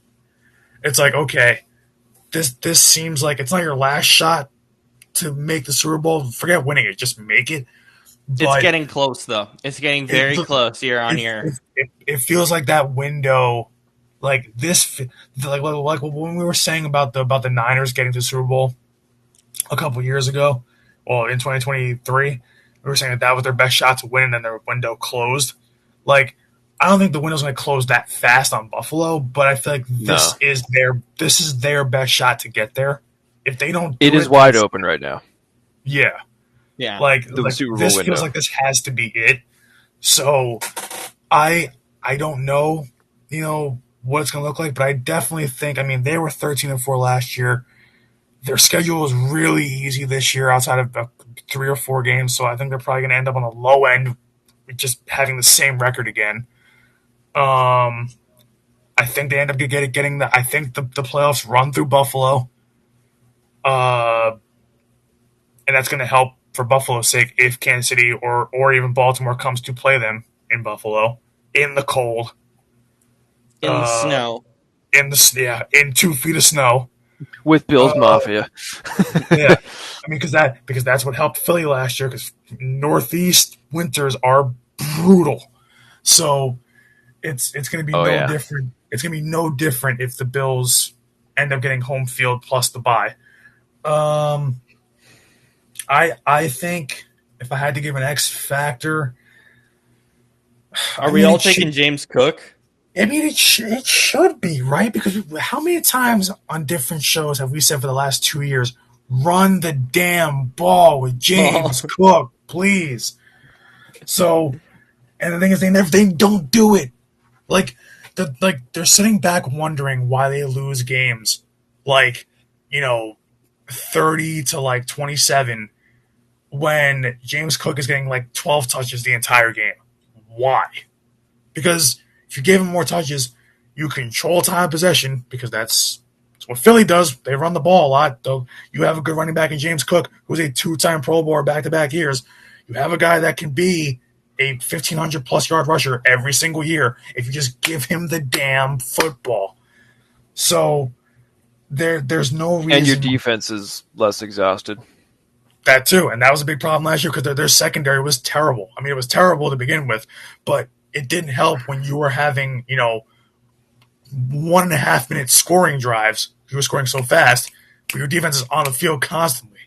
So or there were stretches where it was in games where I think they would go 3 and out for 3 straight drives. So then your defense is giving up 13 points on 3 drives, and all of a sudden you're down by 10 late in the game. So the X factor to me also it just has to be James Cook, because if you don't run the ball with him, it's going to be another year, like you were saying, Shane. It's going to be another year of Josh Allen playing hero ball, another year where he's going to have to do everything for that entire offense. And how much more? He's the reigning NFL MVP. How much more can he take? If he just keeps taking hit after hit after hit, it builds up.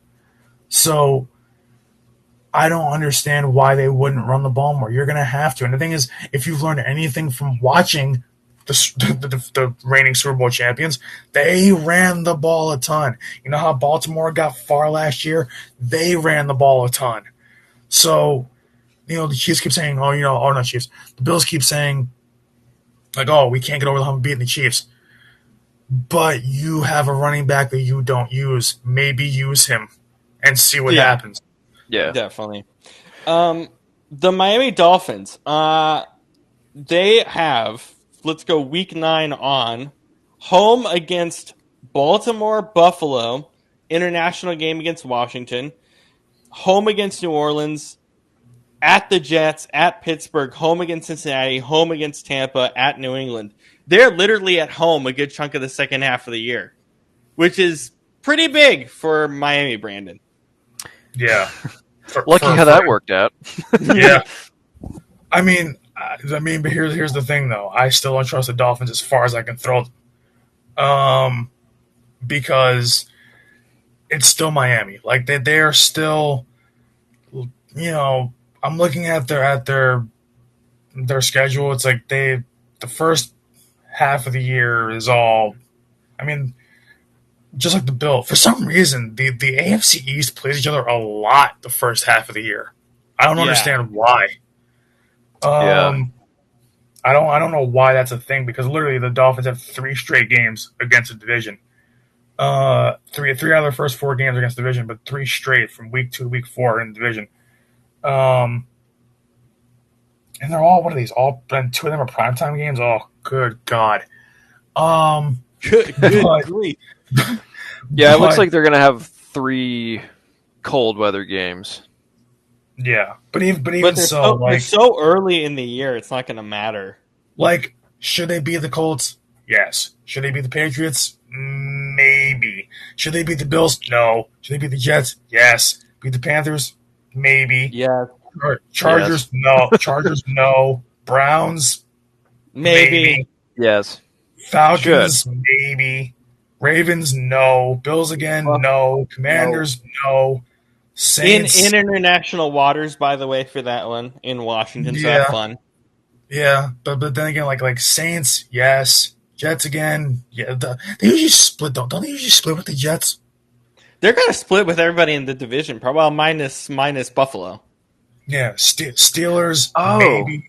Wait, their game against Washington's in Madrid, right? Yes. I think so, yeah. Right. Oh, yeah. Oh, it'll be a little chilly there. Yeah. And then in mid-November. Isn't Real Madrid's stadium covered? Though? Oh, is it? I don't even. It might. I think it might. I don't watch soccer. I think the Bernabeu is covered. So I mean, but then you look at but then here's the thing: you look at the three of their last 4 games, right? Well, one of them is in Pittsburgh in December. Loss because Pittsburgh's defense. By the way, why is that Monday Night Football? Well, first of all, Week 14, December 7th, at the Jets. Yeah. It's going to be cold there. And up here it's cold, yeah. And then at Pittsburgh. And then at New England, Week 18. That's going to be brutal. Yeah. Look at these national TV games, bro. Holy crap. So I don't think the Dolphins. I definitely don't think the Dolphins catch as much of a break as we think they do. Like, it seems like on the surface that they do, but like, well, I'll just say right now what my X factor is. It's Tua, because if he's not healthy, who gives a shit? So we're all going Tua. It has to be Tua. It has to be Tua because if Tua's not healthy, then it doesn't matter who they play, where they play them, doesn't matter what planet they play them on, it won't matter. Does anyone consider Darren Waller an X factor? No. He was an X factor 6 years ago, not now. Yeah. But yeah, no. The Dolphins, to me, on the high end, win 8 games. Like, I don't think they win much more. I don't think they're good enough to win much more than that. Like, listen, if Tua's healthy, the offense can do good things, but also, Mike McDaniel's also not the guy that, people think he is anymore. He's not the offensive genius people think he is anymore. I don't see it. And we saw that last year. And they do have a tough schedule, really, in the middle a little bit, and definitely towards the end of the year, last 3-4 games. So I don't think. And the thing is, the Dolphins, they just put on a lot of stinkers when it comes to prime time, and they have a few this year. So I can't see them. They have way too many, by the way. Yeah. They have quite a few. So I can't see them really doing anything special. I mean, if Tua's healthy, Tua can carry them to eight wins, but that's being, I think, generous. I mean, last year without him, Dolphins over under is 8.5. Sorry, Brandon, 8.5 for the Dolphins. yeah, no, that's under. There's no way they're going to win 9-10 games. It's not happening. They were 8-9 last year, but I just don't think the Dolphins are good. I think that's kind of what they are at this point. They're an 8-9 football team. Yeah. Sorry, Suresh. Yeah. But but I just I can't see them, going toe to toe with Kansas City, Baltimore, Buffalo, Cincy. Like those are 4 losses right there. And Buffalo twice, so really 5. And then you split with the Jets, so that's 6. And you split with the Patriots, that's already 7. So you already have 7. Like realistically, you already have 7 losses on your plate before you even play anybody else. Yeah. So I can't see how they're going to win any more than 8. So yeah, I'm not excited for it. It all depends on Tua's health and on his performance because even when he was healthy last year, he didn't play well. So we'll see, but he's the X factor because it all just rides on him. Are you healthy or are you going to go down in week 2 with another concussion? God forbid. We don't know. So we'll see. Yeah. And that's the issue because, when you look at this team, it's like, here's the thing. The head coach, Mike McDaniel, people finally are starting to see with him what I have seen with him from the beginning. I always thought the dude was a fraud, but we're not going to get into that. Look, I know it's kind of a meme at this point that the Dolphins don't play well in cold weather, but it's true. They don't. It's not a meme. They don't. Because and and it makes sense because their offense is predicated entirely on speed and on passing deep. Guys like Tyreek Hill, Jalen Waddle, who are just fast. Devon Achane, their running back, one of the fastest running backs in the league. It's just quick, but not to mention their quarterback is from Hawaii and played college football in Alabama, so he's not used to cold, obviously. And they live and play in Miami, where it's 80 and humid every day. So, it's just, yeah. Anyways. But it's great to be fast and quick and flashy and all that. But the problem is, when it comes time for bad weather or just cold in general, fast and quick will never beat strong and tough. Yeah. And when we see this year after year with Miami, we saw, what was it, the wild card playoff game, not last year, but the year before, when they were in Kansas City. And Tyreek Hill couldn't even get open because Jerry Sneed was just jamming him at the line. And it was -2 degrees. Right, and which is rare, but still, it's still. But that's the thing. Right. But that's the thing. It's because Sneed, he's a corner, but he's big, he's strong for a corner, So, anyways, that's. As far as Miami's defense, I like the D line. But the back 7, other than Minka, is pretty bad. I think getting rid of Jalen Ramsey, trading Jalen Ramsey for Minka Fitzpatrick, I think is a mistake. What a weird trade! It is a very strange trade. I think for both teams, but it was so weird. Yeah. Yeah. But yeah. So Minka Fitzpatrick. Minka Fitzpatrick is he's English. He's a great safety, but I would rather have a good corner than a good safety. And Yeah. and I hate to say that as a former safety myself and a current safety coach, but corner is just a more important position. So but whatever, that's they did it. So and then and this isn't okay. And the biggest elephant in the room, Teron Armstead, their amazing left tackle and really only good offensive lineman, just kind of unexpectedly retired in the offseason. Yeah. That's going to be bad because this is a weak offensive line. They're going to have a rough time keeping Tua upright. And that worries me with a guy like him because we know the kind of, injuries and bad health history Tua has, especially with concussions. But, I'm just afraid he's going to get pelted back there and it's going to be ugly. I think they'll look, decent in the first 2 months of the season, like they usually do. But then when it starts getting colder and Tua takes more and more and more hits, and they're just going to be totally exposed, and I think they'll have an awful second half of the season. And and then they probably, you have the great first half and the terrible second half, and you just kind of balance out to about 8 wins. So, yeah, and that's that. That's just how they are every year. Yeah, pretty much. Let's go on to the New York Jets. Justin Fields' last chance as a starter, Shane.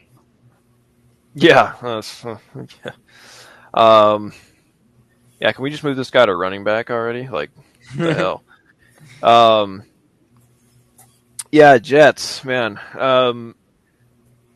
I think this team finishes 4th in the division this year. Yep. AKA last. Yes, we know how divisions work, Shane. I think I'm educating the new viewer who is perhaps new to the game. Anyways, so that's okay. When you look at the where do I even start with the Jets? Oh my goodness. So okay, when you look at them last year, and Brandon, stop laughing. Do you need assistance with the Jets? When you look at them last year and recent years, okay, they've had a lot of talent and a lot of hype, but it's all guys who are washed. Let's be honest. Yeah. Tyron Smith, great left tackle. We were talking about him a little bit earlier, but he's 35, 36, not as great anymore. Mm-hmm. That goes for a lot of their linemen and just a lot of their players in general. I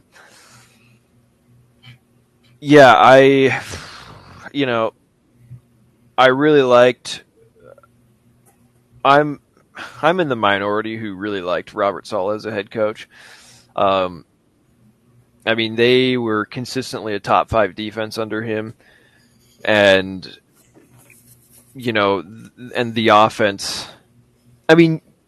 Dude, you try to have any sort of offensive production when your quarterbacks are guys like Zach Wilson and 40-year-old Aaron Rodgers, who's ready for a nursing home, and then you have an offensive coordinator like Nathaniel Hackett, who's, why is he in the NFL? So the fact that the Jets were even, well, not last year, but in years prior with Saleh, that they were even competitive at all is amazing. But of course, it's the Jets, and Robert Saleh, they use him as the scapegoat because Woody Johnson's, too much of a coward to admit that he's the problem. So he's also in the UK again. So that. Yeah, right. Yeah. So, I mean, it's just like, it's just rinse and repeat. It's like the same shit just every 3 years on repeat. Um, and I think, I mean, when you look at it, it's like they, they fire Sala and they say, okay, we want a fresh new voice. And it's like, okay, so we get a guy who's a defensive guy. He's, very motivational, very, like kind of just no BS. Former Jet. Yeah, all these things. And then it's like, okay, well, what was your last coach like? Well, he was a defensive guy. He was very motivational. He was, it's the same guy. Yeah, and except I think Aaron Glenn's gonna be better, but I disagree because I think at least Sala was great schematically with X's and O's. I don't think Aaron Glenn is. Yeah, that's fair. So I mean, I don't. At least Aaron Glenn does have more of the, I guess, the relatability with players because he himself was a player. But like, when it comes to game day, I mean, how close you are with the team only gets you so far. Like, yeah, that's important and you need that, but I mean, we bonded. That's not going to do shit when you have to beat the Buffalo Bills in, like, and you don't have a plan to stop them or whatever. You know what I mean? So, yeah, this team won 5 last year.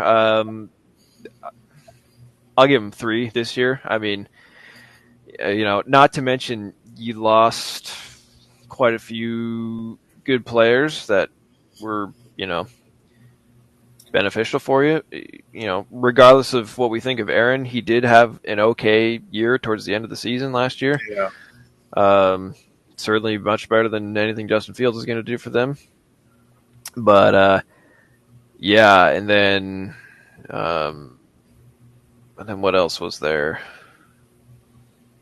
Yeah, I don't know. It's just like I feel bad for Jets fans that they you live in this area where you can choose between like 3 or 4 different teams and that's the choice you make. I mean, come on. Like that's But Brandon, anyways, that's besides the point. Brandon, what is the pulse around your area with the Jets? Morgue, corpse. Just because, like, even Jets fans know there's nothing to be excited about. All the excitement is like with. I mean, it's not even in big blue with the Giants because they don't know what they really have. It's just a bunch of mishmash guys and a good defensive line. Funny enough, same thing with the Jets. Mishmash of guys, good defensive line. I mean, like that's pretty much it. Although when I look at the Jets, it's like even the guys that are considered good on this Jets team, I think they're overrated. Like I like Jermaine Johnson, good, but he was injured pretty much all last year, and I just think he's overrated anyway. Will McDonald, good last year, but 10.5 sacks in 2025 is not enough to get it done if that's your centerpiece of the defensive line. Quincy Williams, good linebacker. I don't think he's great. Sauce Gardner has declined every single year in the league since his rookie year. Yeah, I think Sauce is top 5 most overrated players in the NFL. This running back room was not good last year either. And that's another problem too. You needed to add to your running back room because Breece Hall cannot carry the load by himself, and he's always injured, and you did nothing. I mean, Braylon Allen's really good. The problem is it's just like they don't know what they're doing with the running back room just as a whole. Allen's still super young at the same time. And the thing is, and here's the problem, they're going to have to lean on the running game because the connection between Aaron Rodgers and Garrett Wilson, even though they weren't good last year, that connection is infinitely better than Justin Fields and Garrett Wilson. So I don't think that, they're going to have to lean on the running game a lot And what are you getting out of an injured Breece Hall and a still green Braylon Allen? And then what? So Justin Fields is just going to become a running back himself and just run a bunch of QB draws the whole game because he can't throw. Could be. So, like, that's why last year, like, everybody's like, oh, Aaron Rodgers, had to leave the team because they weren't going anywhere, whatever. And even if he was still there this year, they wouldn't be going anywhere. It's the Jets, but they did manage to win 5 games last year, mostly because of how Aaron Rodgers played, and a little bit on the defense in those wins. But at the same time, you really don't have a quarterback now, and like your backup is Tyrod Taylor. Tyrod Taylor can win you a game or two, but he's not going to win you 5-6 games. Not at least not at this point in his career. I mean, in Buffalo he did, but not at this point in his career. So I, remember they also have, apparently I forgot about this. They have the longest active playoff drought in American sports. Jesus. So it's what, that's 2012? 2010. Fuck. Glad the Mariners no longer hold that title. They've also had 9 Yeah. They've also had 9 consecutive losing seasons. This year's gonna be no different. So there's not much to talk about with the Jets. Like I don't even think there's an X factor because the team sucks so much that what X factor is really gonna make a difference on this team? I mean, Look. I am holding out very small hope for Justin Fields. I'm holding out some hope that there's something left in him. The problem is that the thing of potential is running out. Like this is it, and, right? So it's like he's the X factor because they need him to do something. Yeah, and then but here's the problem too. They also gave him nobody to throw to besides Garrett Wilson. He has Alan Lazard, your wide receiver 2. Whoop-de-doo. Did Alan Lazard? I think Alan Lazard said this is what I think. I'm trying to find the quote because I saw it somewhere. Maybe it was around the NFL. If I mess this up, I apologize. But I think Alan Lazard said this is one of his best groups he's been a part of, or something to that effect. Which I'm confused by. But okay. Where? Devontae Adams in Green Bay. Yeah. Yeah. I don't get. I don't understand. I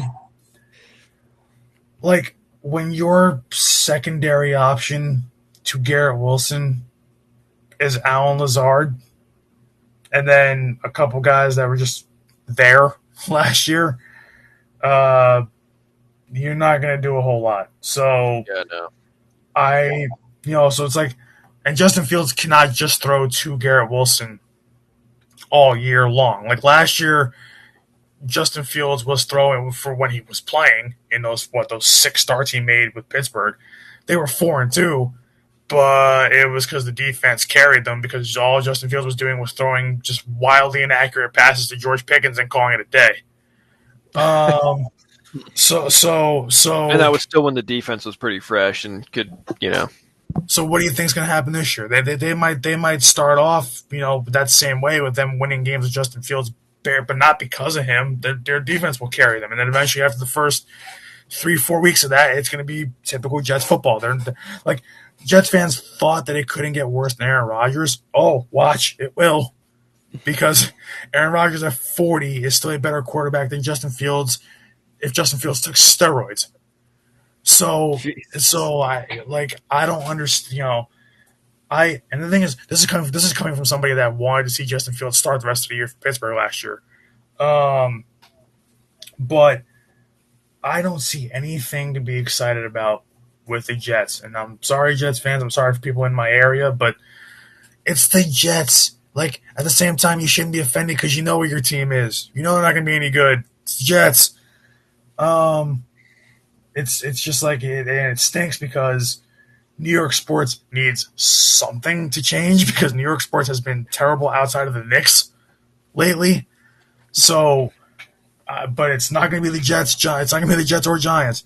So, I don't think there's much to be excited about here. That to me, I guess that once again, it's going to almost be unanimous. The X factor would probably have to be Justin Fields because, I mean, And even then, I'm not even sold 100% on him being the X factor because it's like, honestly, to me, I might end up taking another running back. I might just say, hey, Brees Hall is going to have to carry the load quite literally because they have nothing else.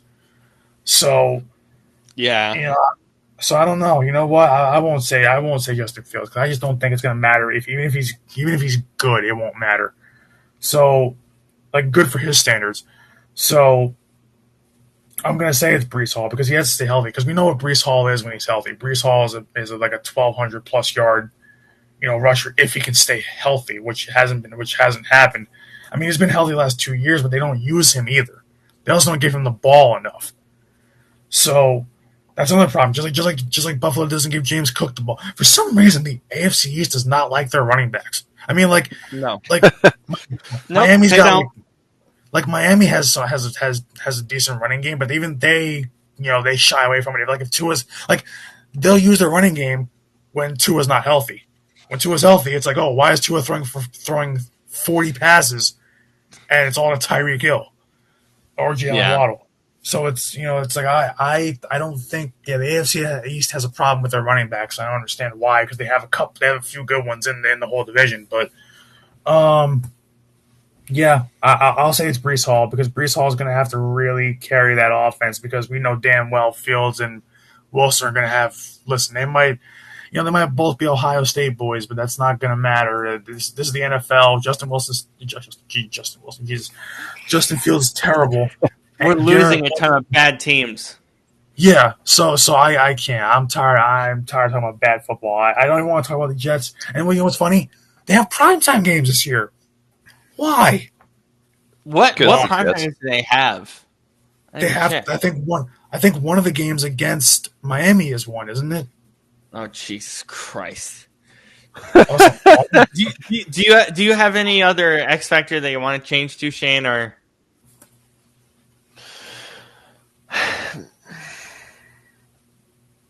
God. Yes. I don't know. Yep. September 29th, Jets Dolphins. It's a 7:15 game, so that's prime time. What the hell? They have a primetime game. Actually, and they have another one against New England. Yeah, in Miami. Oh, God, why? I'll say Quinn Williams.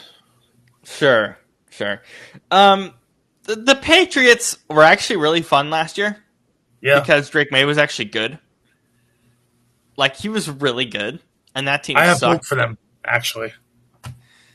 Do you want to go with that, Brandon? Why do you have hope? It's the first I do team, too. It's the first team we've talked about all night outside of the two division winners where I'm actually optimistic and not pessimistic. So, I mean, here's one of the biggest reasons. You finally have a competent coach. Congratulations, New England. It only took you 1 year of hiring a failure to realize that you should have hired the guy you should have gone along. Yeah. But Drake May is a stud. He turned water to wine last year. And honestly, that's an understatement. Like he got them a couple extra wins, just him alone. So as far as I'm concerned, I mean, there's a reason why he was a Pro Bowler even last year. That's how well he did play when push came to shove. But I look at that team and it just feels like between their draft and what they've done in the offseason, they are finally building around a quarterback that they believe in. Mike Vrabel is a good head coach. We saw it in Tennessee. Mike Vrabel can turn water into wine too. So it's not even a question of could they finish last in the division again? Yeah. Will they? I don't think so. I think they end up they won 4 games last year. I think this year, if I had to think about the way they're trending, I'll say 6. I think they can win 6 this year. I'm very curious about their over-under. Yeah, what is it? Their over-under is 8.5. Are you serious? Why? Yeah. They're not that good. I think they're good. I don't think they're that good. No way. What? Why does BetMGM have them at 8.5? That's That wild. that can't be right because they're going to finish. They're probably. I mean, listen. They have an outside chance to finish second in this division, but that's if Yeah, Tua's hurt. that's 8.5 all over the place. Fox is 8.5. Oh, I don't. Everyone I is eight don't. and a half. Yeah, I don't think so. That's easy under. Easy under. Um, Shane, is that I'd under take for the you? over. Wow. are you actually taking the over on New England there? I think they probably win 9 Okay. Wow. this year. Continue on that. Why do you feel that way? Well, look, I mean,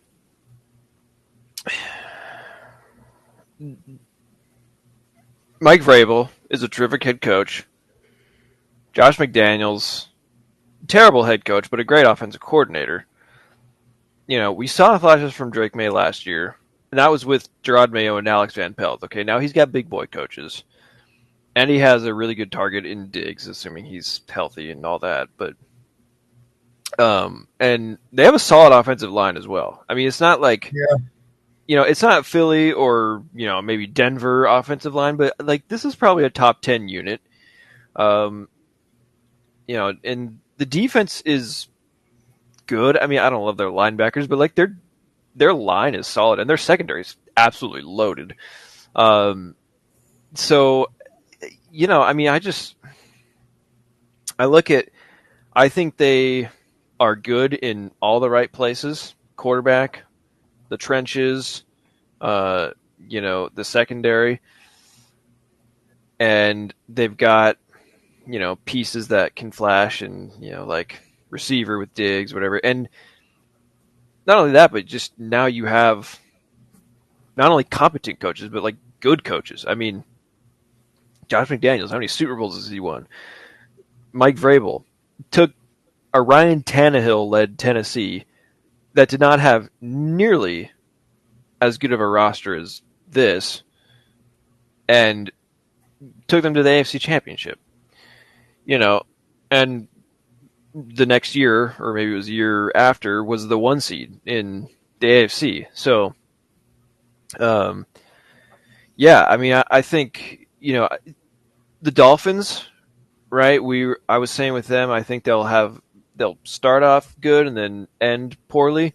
Patriots, I think it'll be the opposite. I think they're going to start off a little rough, a little bumpy, but then about week 6, 7, 8, 9, kind of in there, once they find their footing, I think they're going to be really competitive.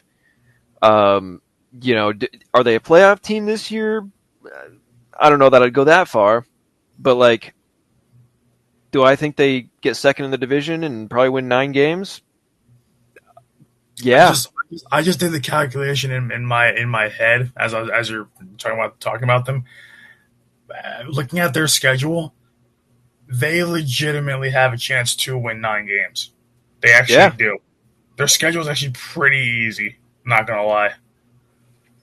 So I think, I think Buffalo. I mean, Buffalo's going to finish first as long as Josh Allen is breathing. So I think Holy they win. Crap! This schedule's easy. The schedule's really easy. Oh my god! Yeah, it's easy. I think Buffalo wins about 13. I think New England finishes probably second with 9 wins. Miami with third, about 8 wins, and then Jets finished last at like 4, probably maybe less. 3, I'll say 3. Why not? Yeah. Are we all taking Drake May for X Factor? Or any of you guys taking Diggs or anything?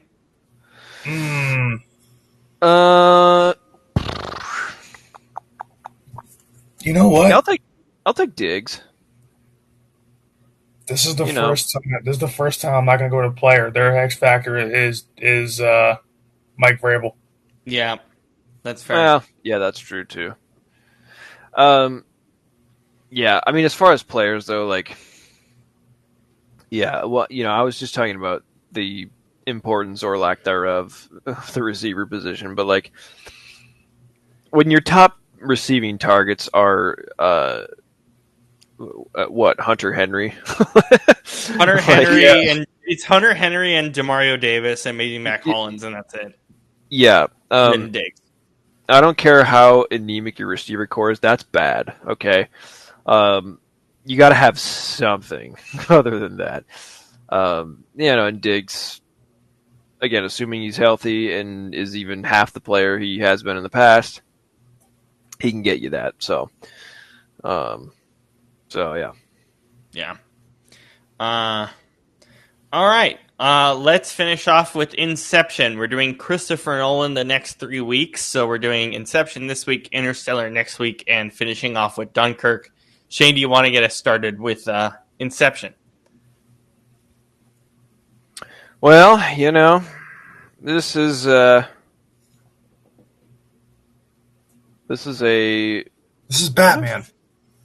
This is Batman. Look at the cast. It's Christopher Nolan. He literally does movies with the same people every time. Yep. It's Batman, except instead of Christian Bale, it's Leonardo DiCaprio. It's for lack of a better term, it's mindfuck Batman. Yeah, that's what it is. Yeah, for those of you other than me who don't like Tenet, this is actually easier to watch than Tenet. Like much easier. Is. So that's what I was going to say. This movie, Baby Tenet. Tenet is kind of like the spiritual sequel to this movie. Yeah. Except Tenet is a confusing, plot-heavy, just weird mess. Whereas this movie is, it is complicated, but it's presented in a way it still makes you right. Like it still makes you think, but it's like, oh, I got it. So yeah, and it's not like 9 years long. So that's nice. But anyways, yeah. I just think. I mean, this movie is like it's very. This is very unique, to put it mildly, and I feel like this movie very much was, like Christopher Nolan's prime, so to speak. Yeah, this is his magnum opus, I would say. I mean, Oppenheimer, yeah, but the more I watch this movie, the more I think it's Inception, I would say. Yeah, or Dark Knight, honestly. I mean, I think that's probably what he's more known for, or what he'll always be most known for. But yeah, but either way, I mean, it's like, look, it's Inception, The Dark Knight, and Interstellar. Those are like, the three that he will always be most renowned for. Even though he won the Oscar from Oppenheimer, I mean, that was, at the end of the day, that was a biopic. People care a lot more about, Batman and like cool sci-fi thrillers and whatever else. Yeah. Including myself. I hate biopics. But anyways, so that's why we're skipping Oppenheimer. Maybe we'll do it for the Odyssey week, but I'm not sure yet. Yeah, we can. It's fine. I can stomach it. Yeah, no, I can just talk shit about it. No, so, no, I'm kidding. It's not that terrible. It's just not my thing. But, yeah, so I think this is a great example of a unique, sort of complicated idea that is executed in a way that makes sense and is enjoyable to see it unfold. Yeah, I mean, it's a guy who's like, who steals secrets through people's dreams. Like, I mean, when you hear that right away, it's like, what? And then I just remember when I first heard that summary of it, or like that, log line, whatever you want to say. I was like, how in the hell does that even work? But then you watch it and it's like, whoa, okay. And I mean, there's just, some of the visuals are so mind bending. and a lot of movies have tried to sort of copy this ever since it came out, and Doctor Strange, and and it's just like We wouldn't have Doctor Strange without this movie. I don't think. no, We wouldn't oh, have absolutely the, not. like kind of no, absolutely not. No, we don't have a lot of movies without this movie. Yeah. Quite frankly, I mean, this is definitely a staple in, in like science fiction thriller type films. And it's just, I mean, yes, the characters go on incredible emotional journeys, but it's also just like, it's very tense, but it's just beautiful.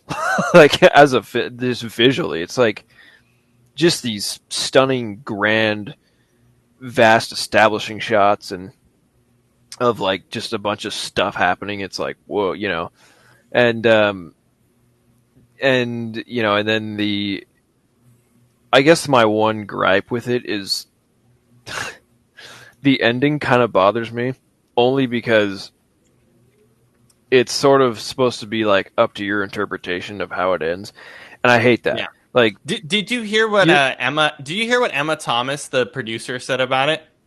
Which I think is the accurate thought process on it. I probably have, but what was it? It's that at that point he doesn't care, so it doesn't really matter. Okay, yeah, because that's like Brandon does not like that. Yeah, no, that's stupid if that's the case. Yeah. But yeah, no, it's like I look at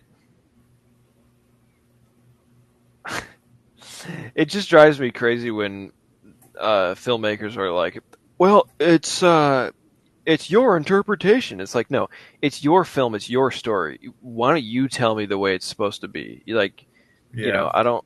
Why are you trusting me, a dumb audience member, to figure out what it means?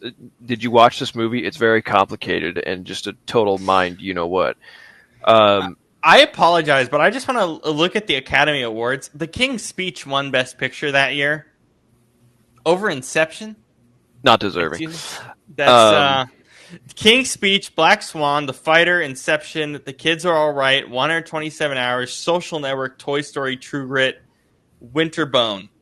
That's a hell of a list. That's a hell of a list. King's Speech is literally the worst of those nominees. No, I'm not even kidding. I've seen every one of those.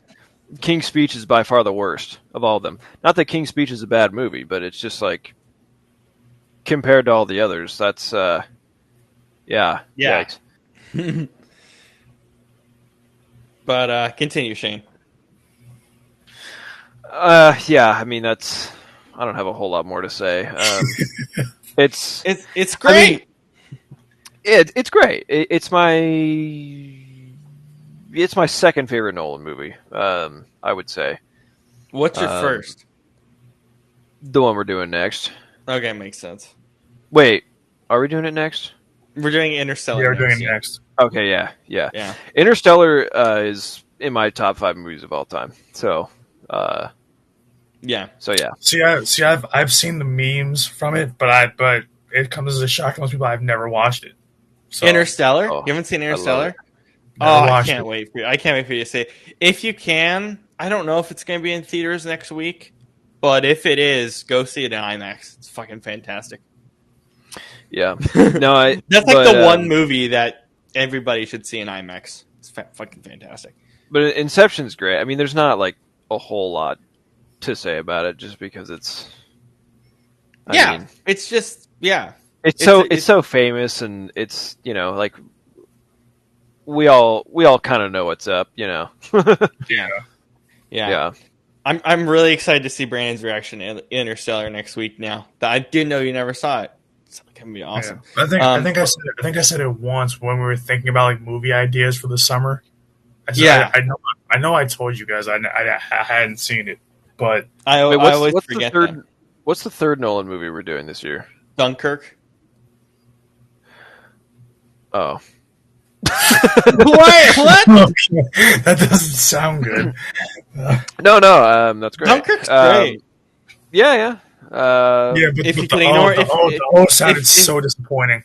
if you can ignore Henry Styles in it, but or Harry Well, that's Styles. right. No, Dunkirk is fine. I just, What other movie should we do? Like honestly, Well, that takes us right into Memento, the season. The Prestige. I've never seen those. You should. They're better than Dunkirk. But anyways, that's neither here nor there. We can do The Prestige if you want. No. We're I'm doing not even Dunkirk. Okay. No. We can save it. No, Robert, it's your movies, so Yeah. yeah, I gotta see Dunkirk's them. not bad.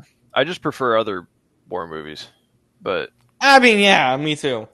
there are millions of war movies, so Yeah. Brandon, what's your thought on Inception?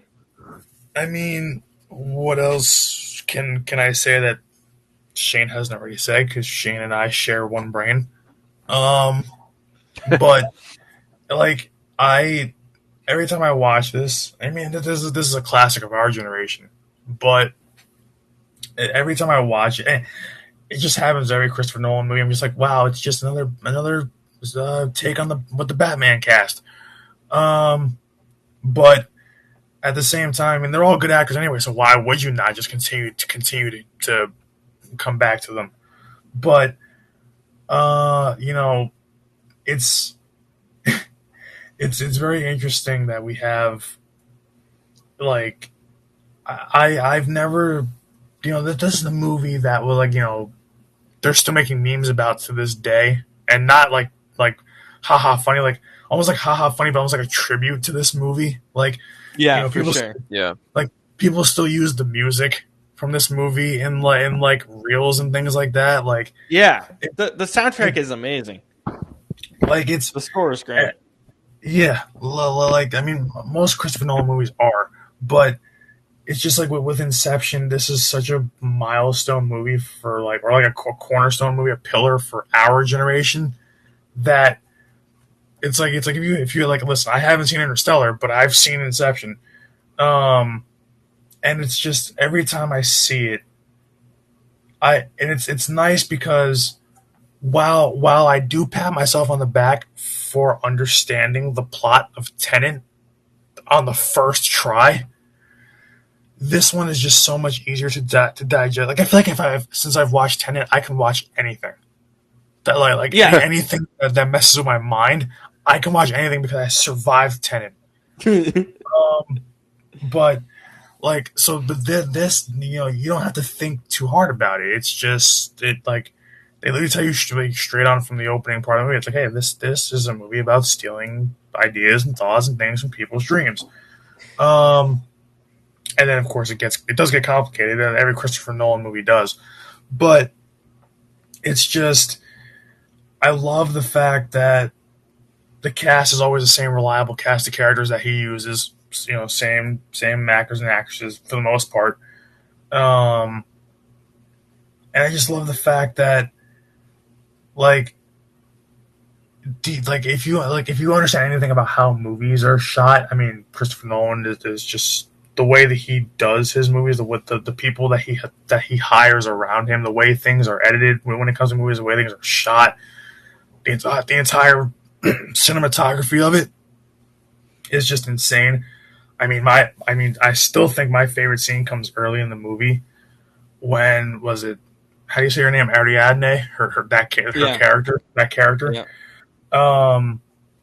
Like when she's literally entering Cobb's dream, his mind for the first time, and she's building stuff in his dream. She's building a walkway. She's building she even has. That's my favorite scene of the whole movie. That's my favorite scene. And she's engrossing herself kind of in his mind and playing around with the world that's inside of his mind, more or less.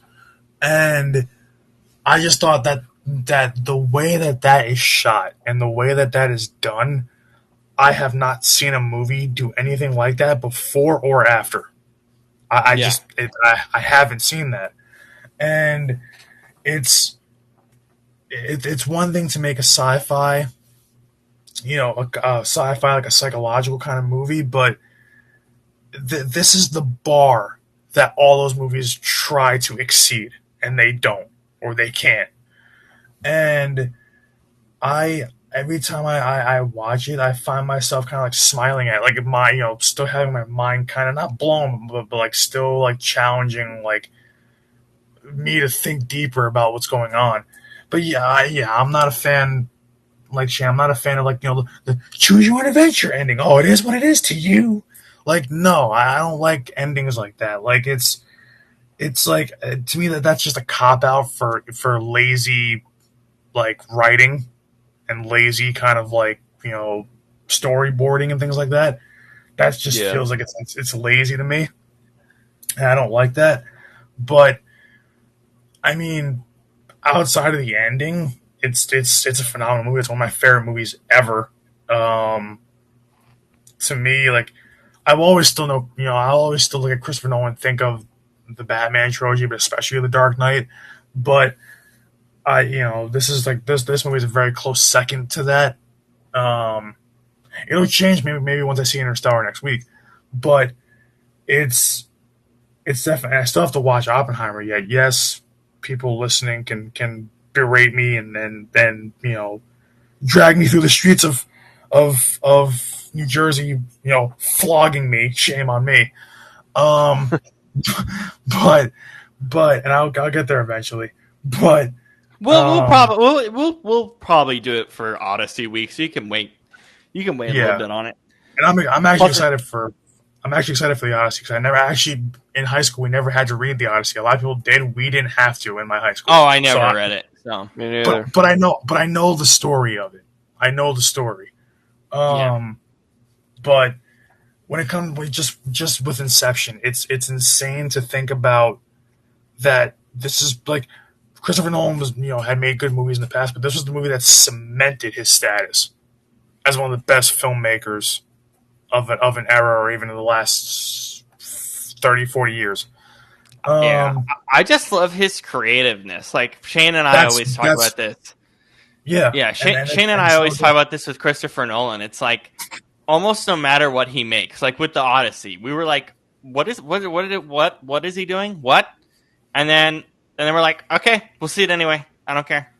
Yeah, I just think that's just what he is, and I think that's what makes him such a great filmmaker as a whole. It's just so fun to watch his movies. I mean, Tenet, if you like, for anybody that wants to actually like digest it, I mean, people have seen it already, but like for anybody that's interested in seeing that, I'm proud of the fact I got that on the first try, that I understood what was going on the first try, but because that was insanely hard when I was watching I've watched that movie like 5 times, and I still am trying to figure it out to this day, to be honest. But I still love it.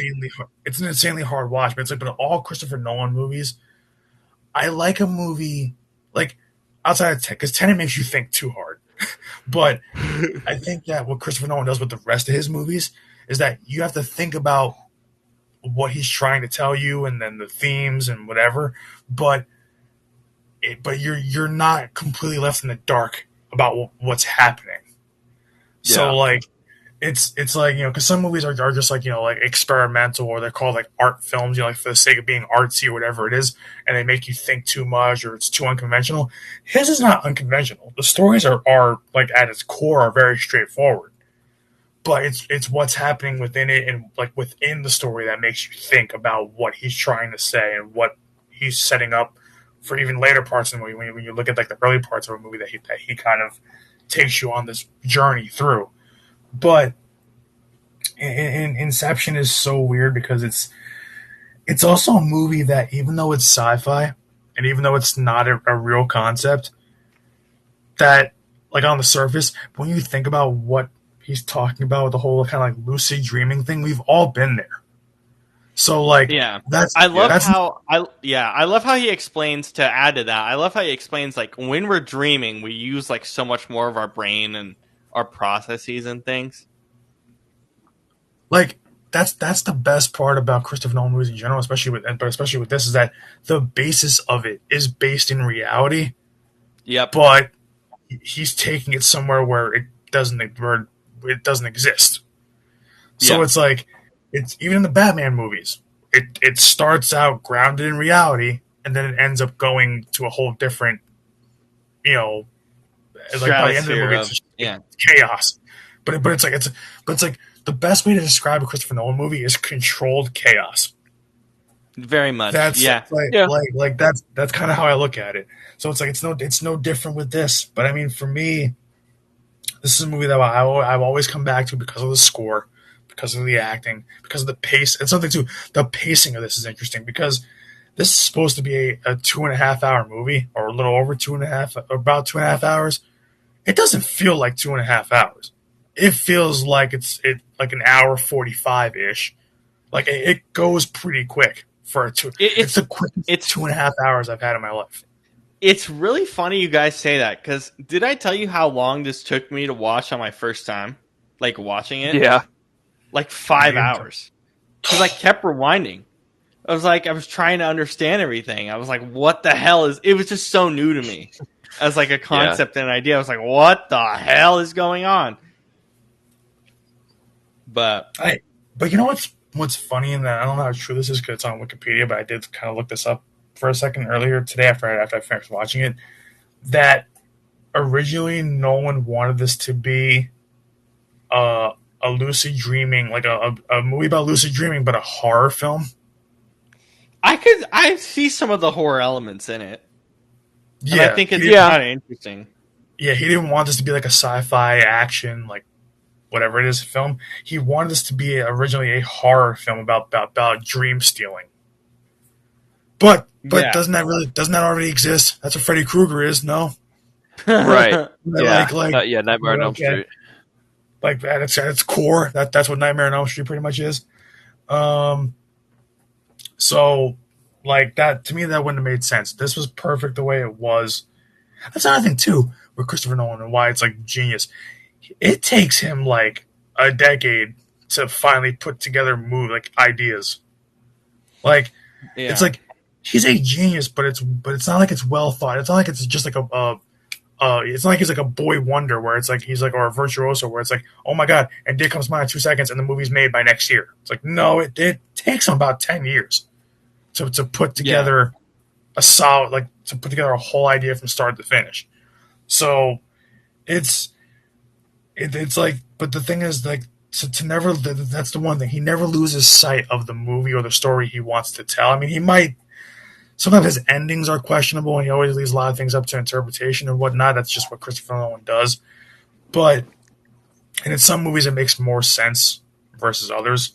Like this one doesn't make sense, especially because you're already, from the first 5 minutes of the movie, you're already, kind of like taking people on a ride, confusing them a little bit like that. So to have your own kind of ambiguous ending is like, all right.